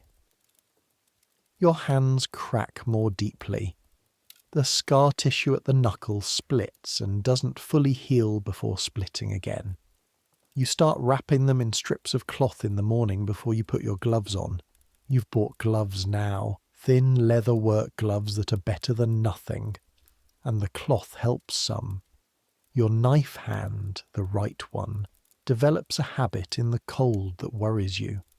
A slight tremor, first thing in the morning, for the first 20 minutes or so, barely visible, imperceptible in the knife work itself, the inertia of the blade smoothing it out. But you feel it, and you know Stanisław would see it if he looked, and you hope he doesn't look, and he doesn't mention it if he does. You go to Thursday's meeting. You tell yourself you're going out of curiosity. You tell yourself a lot of things in December. The hall at Baranski's holds maybe 60 men when you go, on the 2nd Thursday of December. Men from every floor, every plant. Armours, Swifts, Hammonds, different nationalities represented in a proportion that roughly matches the killing floor itself. More Poles, some Lithuanians, some Bohemians, a few Irish who have more to lose by being here and know it. The man running the meeting is named Michael Donnelly. He's not Polish, he's Irish, maybe 30, a union organiser who's been working this neighbourhood for 3 years, who speaks enough Polish to be understood, and enough Lithuanian to be respected, and enough of the language of grievance to fill the room. He talks about the amalgamated meat cutters and butcher workmen of North America. The union. What it's done in other cities, what it's trying to do here. He talks about the pace of the line, about the injury rate, about the practice of speeding up the chain whenever the foremen think production is lagging, the practice that is so routine it has its own name among the workers, the push. He knows the name. The workers in the room look at each other with the slight surprise of people who didn't know their private language was known. He talks about wages, the 15 cents an hour, the way wages get cut in slow seasons quietly, with no notice, and are never restored to their previous level when production picks up. The differential between what Irish workers make and what Polish workers make for the same job, the differential between men who've been here 10 years and men who arrived last month doing the same work. He doesn't rage, he doesn't pound the table, He talks the way a man talks who knows the numbers, who has thought about this carefully, who understands that men making 15 cents an hour can't afford to lose a day's wages to a failed strike and don't need a performance. They need a plan. You sit in the back and listen. The man next to you is someone you've seen at the gate, never spoken to, but a familiar face. He's maybe 24, Lithuanian from the look of him, with a scar along his jaw that wasn't from the work, or at least didn't come from the work recently. He's listening hard, in the way men listen when the thing being said is something they've been thinking for a long time, without quite having the words for it. Donnelly talks for an hour. He doesn't promise anything dramatic. He promises slow things: organisation, communication, documentation of injuries as wages, the building of a strike fund over months before any action is taken, the long patient work of building something. When he's done, there's a moment of quiet. Then Andre from the boarding house raises his hand. "Last time," he says, in Polish, and Donnelly nods at a man nearby who translates quietly. 3 years ago, last time, the company had a list, men who organised. They were out of work for months. Some of them never came back. Donnelly nods. That's true. How is this time different? Donnelly looks at him for a moment. More of you. And Armour's just expanded again. They need experienced men. A mass firing would hurt them now more than it would have then. That's the leverage we have. Andre looks at him. Maybe, he says. The meeting ends. Men leave in ones and twos, not in groups, the way people leave things they don't want to be seen leaving. You walk out alone into the cold. You don't sign anything. Donnelly had a list, not the company's list, his list, the union list, and men were putting their names on it, a commitment to attend meetings and pay dues and be part of what's being built. You don't sign, not yet. You think about the $30 for Marta's passage. You think about $53 and how fast it took to save it, and how fast it would vanish if you lost your position at the gate. You think about Paweł's 2 fingers, about the chain mechanism with the play in the second roller that Andre mentioned 2 years ago. You walk home, you don't decide. But something is different after the meeting. Something that doesn't have a name yet. January, February. You save the money for Marta's passage. In February you send it. You count it twice, 3 times, $33, slightly more than passage requires, enough of the difference between a terrified crossing and a merely difficult one. And you hand it to Miroslav, who has connections with the agent who handle such things, who knows which ships are reliable and which ones the company's stuff past capacity, who gets a small fee for arranging it and charges you less than he should because 9 years in this neighbourhood has given him a framework of who deserves what, and he has placed you in a certain category. The money goes. The letter goes. Marta will come in the spring when the crossing is easier. She'll need a room, a job, her own math to do. You write her a letter telling her what to expect. You're honest in it. More honest than you are with your parents, in the letters home, because Marta can handle honest. You tell her about the gate, and about the smell, and about the bread in your pocket. You tell her about Stanisław, and about what he means when he says to know the difference between getting better at the job and the job getting better at you. You tell her about the view from the water tower platform, the amber light of the yards in the evening, the faint glow on the horizon from the White City's electric lights. You tell her to learn English on the ship. The crossing takes 2 weeks. 2 weeks of English. Any English. It matters. You don't tell her about powwow. You don't tell her about the Thursday meeting. You'll tell her those things when she gets here if they need telling. March comes. The winter eases by degrees, not all at once. March in Chicago fights back, gives you 2 feet of snow at the end of the month as a reminder. But the cold lets up. The killing floor is less cold. Less cold is not warm. But less cold is a thing. Your hands stop cracking. The tremor in your knife hand in the mornings goes away. Collins nods at you during the morning, choosing not a word, just a nod. The particular nod that means you're now a known quantity rather than an uncertain one. And the relief you feel at this nod is disproportionate, and you know it's disproportionate, and you feel it anyway. And then something else. In April, Donnelly calls another meeting at Baranski's Hall. You go again. More men this time. The word has spread, or the conditions have, or both. In April, there's a formal complaint filed with the company about the chain mechanism on the cattle floor. Not by Andre. Andre is too careful, too long here, too aware of the list. But by a newer man. A man who doesn't know yet what the list means, who writes a letter to the floor manager on behalf of several workers on that floor.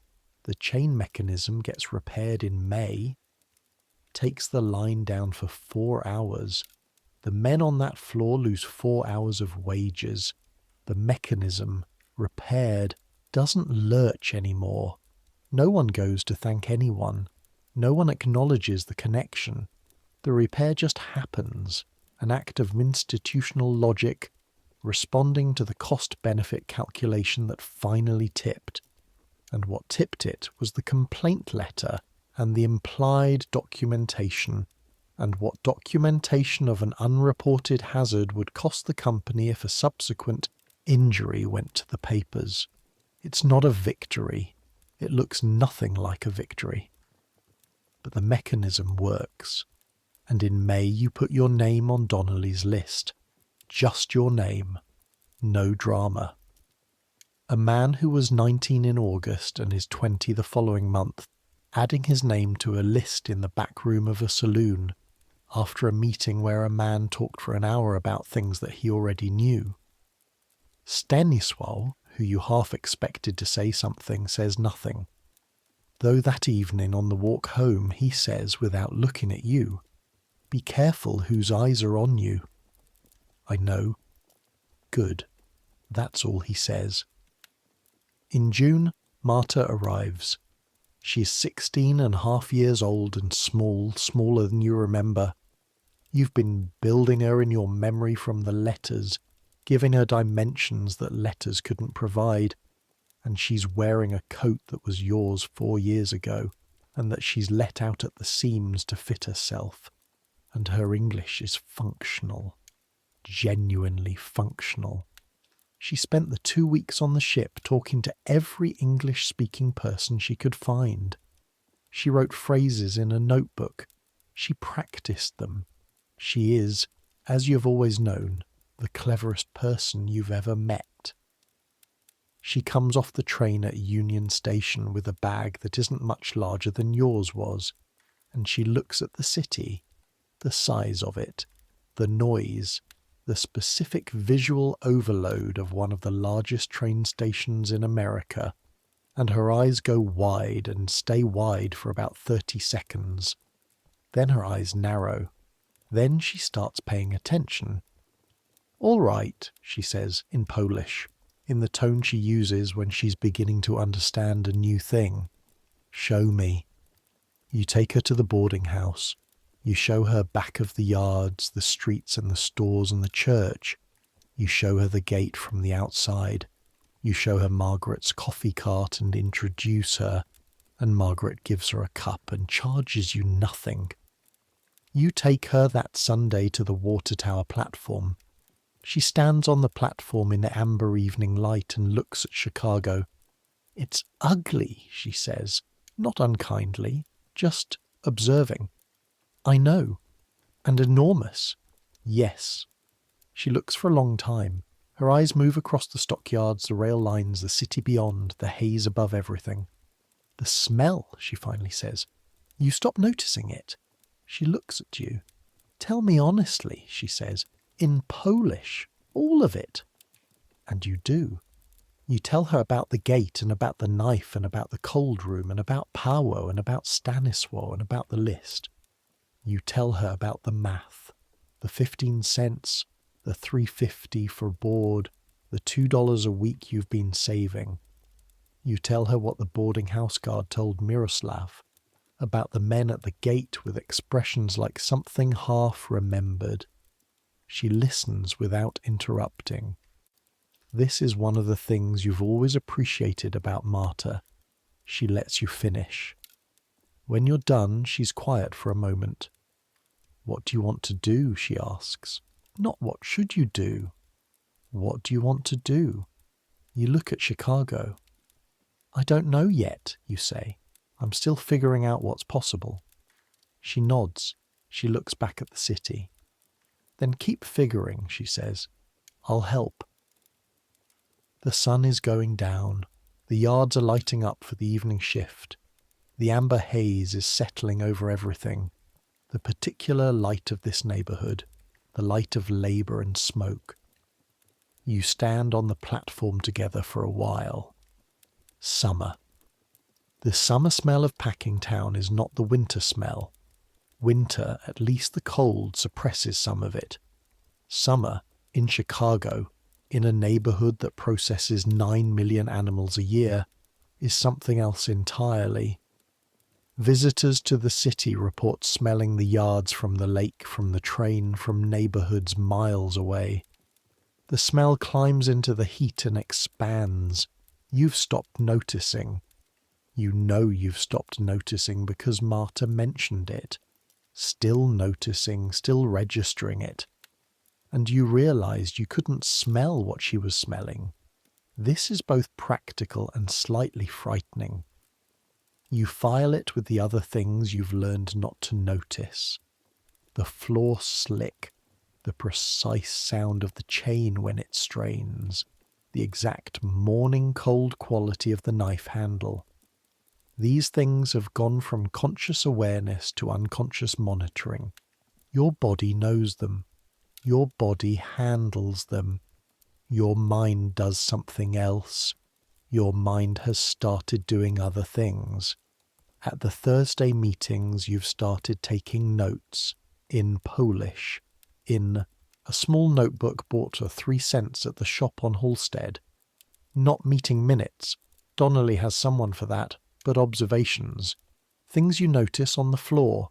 Which mechanisms slow, which foremen are tracking whom. The pattern of injuries over the weeks you've been taking notes.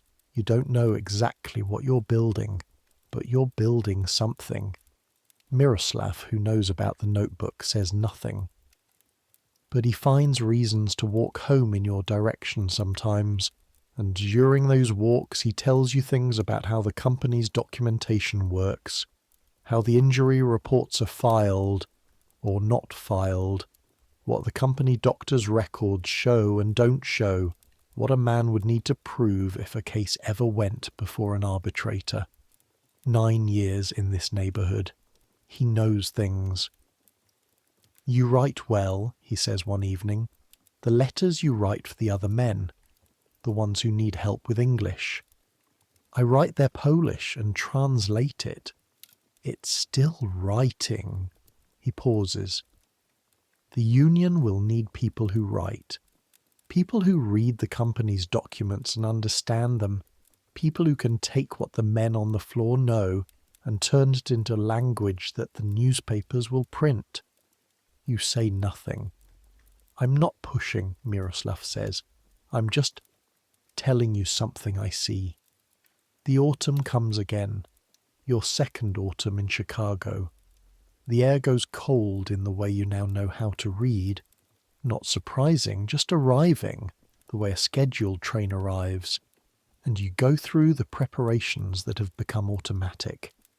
The extra cloth for the hands, the small adjustments to the morning routine, The slight recalibration of how much you eat in the morning to account for the cold burning more calories. Your sister has found work, not in the yards. This is a deliberate choice, hers and yours both, but in a garment shop on 18th Street, where she operates a sewing machine for 12 hours a day and makes 10 cents an hour, which is worse than the yards in money, but which she has calculated is better in the other things. Safer for one, cleaner for another. And the women there are almost entirely Bohemian and Polish, and she's learned their networks, their resources, the structure of their community the way she learns everything. Systematically, completely, quickly. She still asks you things sometimes, things about the yards, about the union, about the city. She's figured out things about Chicago that you haven't figured out yet. Things that her position at the garment shop and her particular attention to how cities work have given her that the killing floor hasn't. The newspapers, she says one evening at the kitchen table while you sharpen your knife.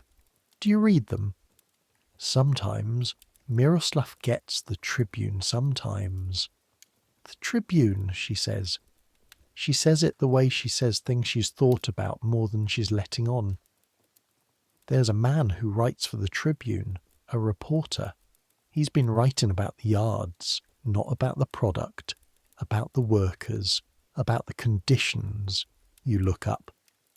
Where did you read this?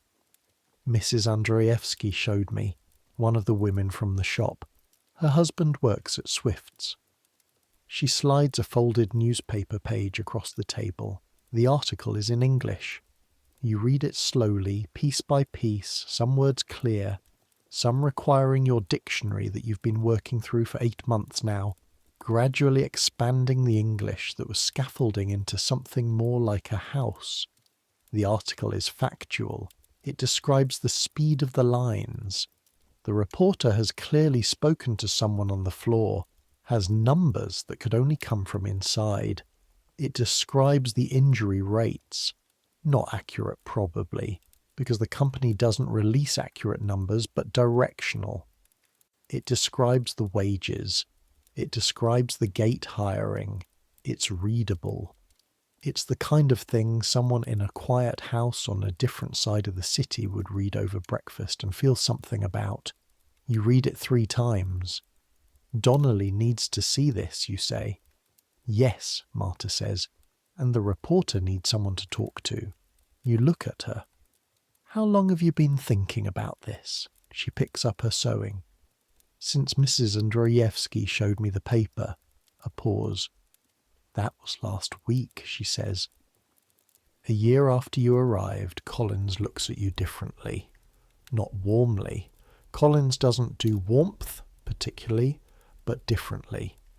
He looks at you the way you've seen him look at Stanislaw, with the specific recognition of a man who knows what a particular worker is worth, who has done the calculation and arrived at a number, who treats the worker accordingly, not well exactly, but with the accuracy of a man who doesn't want to lose a useful thing. He moves you to the splitting floor in October, off the sticking station, a promotion, in the language of the floor, though the wages go up by only 2 cents an hour, 17 cents now, and the work is harder in its demands. The splitting floor is where Stanislaw works.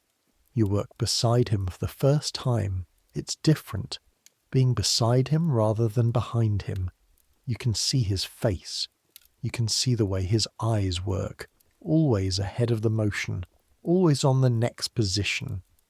The way his body is a machine for this specific work, not graceful. Efficiency isn't grace, but perfectly calibrated, not one motion wasted. At the end of your first week on the splitting floor, he says, "How's the shoulder?" "Fine," you say. Then, "How did you know?" Your third stroke of the sequence, you favour it slightly to compensate. You adjust your stance. "The knife's better," he says. "I got a new stone." He nods. This is approval. You work side by side, two men on a floor that processes thousands of carcasses a day, your knife moving in the sequence that your body knows better than your mind, his knife moving in the sequence that his body has known for 13 years. After a while, working beside Stanisław, you find that your rhythm and his sync, not intentionally, just the physics of it. Two people doing the same work in the same space, the way you'd find the pace of someone you're walking with. The sync is precise. It's almost like breathing together. This is the thing about this work that nobody who hasn't done it understands, that you didn't understand before. There's a specific intimacy to shared physical labour. Not friendship exactly. Deeper than friendship in some ways. Your body knows Stanisław in the way your body knows the worn smooth patch of floor and the weight of the knife handle. Your hands know what his hands will do next. In the middle of a November afternoon, the line doing its steady pace, the cold and the noise and the smell all exactly where they always are, you realise something. You've been here 15 months. You know this floor the way you know your own face. You are not the boy from the ship anymore, not the boy from Krakow, not the boy who stood at the gate and felt Collins's assessment like a hand on the back of his neck. You are someone who belongs here, specifically here, in this specific groove of this specific floor, this particular set of skills, this particular body knowledge, and you're not sure, for a moment, whether that's the thing you wanted. Then Marta's voice. Not literally, she's not here, but the version of her voice that lives in your head. The one that says things like, keep figuring, says, both things can be true. You can belong here and want more than here. Both things can be true. Your knife moves. 17 cents an hour. You'll see what else is possible. January again. Your second January. The boarding house on Gross Avenue has changed and hasn't changed. Pani Kowalska is still there. The table is still there. But 3 of the men from last year are gone. 1 to Detroit, 1 to the Cleveland Yards, 1 to a fate that nobody at the table knows exactly, which might be the same as any of the others, or might not. 3 new men have taken their places. One of them is the boy from the gate, Pavel, the Czech, the one who stood beside you in November of last year when Collins didn't call his name. He eventually got taken on at Hammond's and then moved to Armour's, and his wife from Bohemia arrived in September, so he needs a different room now, but he boards here while they look for a space. He tells you, one evening, that he finally made the $160, that the passage is paid, that his wife is here. You shake his hand. His grip is what it is. His hands have been at the work long enough to have their own story. And you recognise it the way you'd recognise a place you'd been. Congratulations, you say. He looks at you with the expression of a man who is very tired and very happy and very aware that both of these things exist at the same time, and that this is apparently what success looks like. Thank you, he says. The last night of January after dinner, after the table is clear and Pani, Kowalska has gone upstairs and Tomasz, your roommate, the boy who arrived green and scared and whom you've watched, become something harder and more competent in the past year, is writing a letter home by lamplight. You sit in the kitchen with your knife and your stone, sharpening. The motion is automatic now, the stone working in the angle you've learned over 16 months, the blade giving you the sound that tells you it's right. You don't think about the angle. Your hands know the angle. You think about Thursday's meeting which you attended, and about the notes in your pocket, and about the article in the Tribune. and about the reporter whose name is at the bottom of the article, and about whether a man who works on the splitting floor and writes things down has something to say to a man who writes for newspapers. You think about Marta, in her room, in a building on Wood Street, with the women from the garment shop, writing notes of her own in her precise small handwriting. You think about Staniswell's shoulder in November, the specific way he managed the first hour each morning. You think about the gate, about Collins, about the nod that means known quantity, about the chain mechanism with the play in the second roller now repaired, about Powwow, who came back to the gate in April with 8 fingers, and who, you heard this from Andre, got taken on at Hammond's, where the foreman either didn't know or decided not to care, and who is still there, 8 fingers and all, working the gut room where the dexterity requirements are slightly different, about the 60,000 people in this square mile of blood and commerce, about Donnelly and the list and what's being built, slowly, with patience, the way Staniswell taught you to do things, without hurry, without drama, with consistent attention to the knife. The stone moves, the blade sings its specific note. 16 months. You're not finished here, you're just figuring out what you're starting. Your room, the attic of the boarding house on Gross Avenue, the ceiling that slopes toward the window that shows sky, and tonight shows a scatter of stars, faint through the coal smoke, the city's permanent haze. Tomasz is already asleep, his breathing slow and even, the sleep of a body that has done a full day's work and is now simply offline, the lights out, the machinery resting. You lie on your side of the straw mattress and you don't sleep yet. You listen. Chicago at midnight in January. The distant sound of a train. Always a train. The yards receive trains at all hours. The cattle coming in on the night trains. The product going out on the refrigerated cars. The commerce that doesn't stop. A dog somewhere. The wind off the lake in the eaves of this old building. A sound that is almost musical if you're tired enough and listening in the right way. Voices from the room below, the 2 Lithuanian men, not arguing tonight, just talking. The rhythm of conversation without the words, the sound of men at the end of a day being human at each other. Pani Kowalska moving in the kitchen. She's always up late. She told you once that she sleeps poorly, that the years of early mornings have ruined her nights, and that this is the price of running a house. The quiet sound of someone cleaning or checking or doing the things that need doing when the house is quiet. Your hands on the blanket, your knife hand, your left hand. The knuckles calloused, the skin thick over the joints, the scar tissue from the cracks of last winter built into the landscape of the hand now. You know your hands in the dark the way you know the floor, the way you know the angle of the stone against the blade. These hands, they came here from Krakow with soft palms and quick student fingers, the hands of a farmer's son who'd done farm work but not this work, not factory work, not the specific industrial work that turns hands into tools. Now they're tools. They're also still your hands. Both things are true.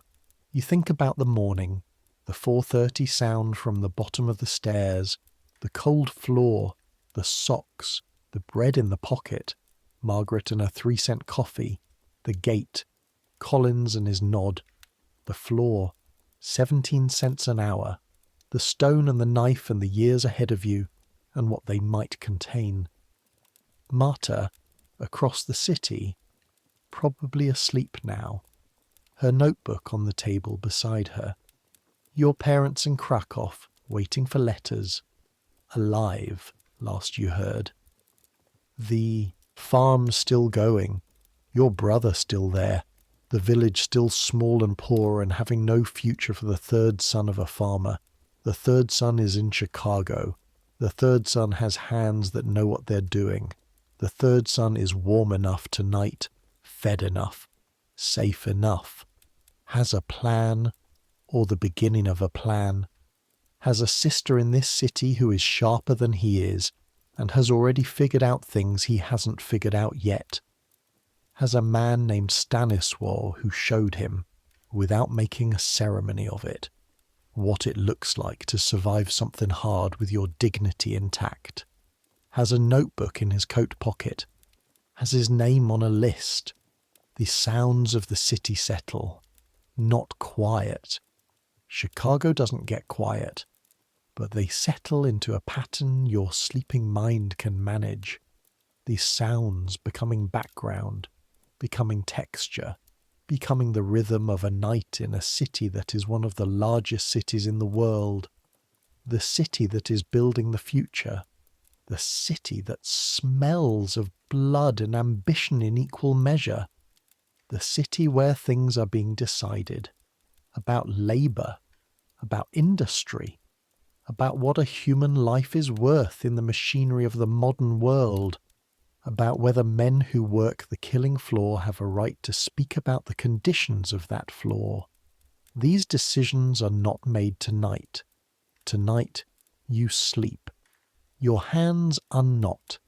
The tension that lives in them, always, the constant readiness that the knife work requires, the specific alert quality of hands that know they're needed. It loosens by degrees as sleep takes the body's management away from you and returns it to the systems that run without thought. Your breathing slows, the train in the distance, the wind, Tomasz's steady breath. Centuries will pass. The Chicago you know will become unrecognizable. The Union stockyards will operate until 1971, processing animals until the industry disperses to the places where the cattle actually are. Texas, Kansas, Iowa, and then the yards will close, and back of the yards will become something different, will go through its own history of loss and rebuilding, the way all neighborhoods do. The killing floor you stand on will eventually be demolished. The water tower platform where you looked out at the city, gone. The boarding house on Gross Avenue, almost certainly gone. But the struggle that Donnelly is organizing, that men like Stanisław survived through, that men like Perwo paid for with their fingers, that will continue. The labour movement will win things and lose things and win things again over the following century. The specific details of what will be won, the 8-hour day, the safety regulations, the workers' compensation that Pawu should have had, are still far in the future from where you lie. But people will still come to this city, still come with $32 and an uncle's address and a letter from home and a mind that is trying to calculate what's possible. Still stand at gates, waiting for someone to point. Still find, in the people around them, in the Stanisławs and the Miroslavs and the Martas, the specific human texture that makes hard things livable. Still look out from high places at cities that are too large to understand and feel both very small and somehow part of something. Some things don't change.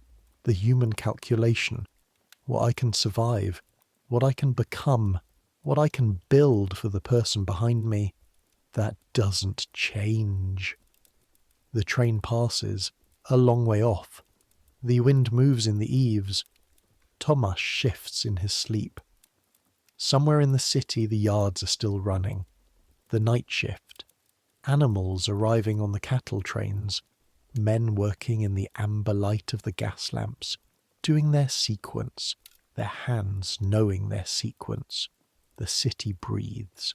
You sink further. The last thing your mind releases before it lets go entirely is the sound of the knife on the stone. The angle, the specific singing note that tells you it's right, and then that too fades. Just warmth now, just rest.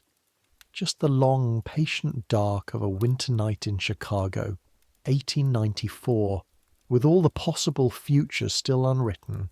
You've earned this. Take it. Good night.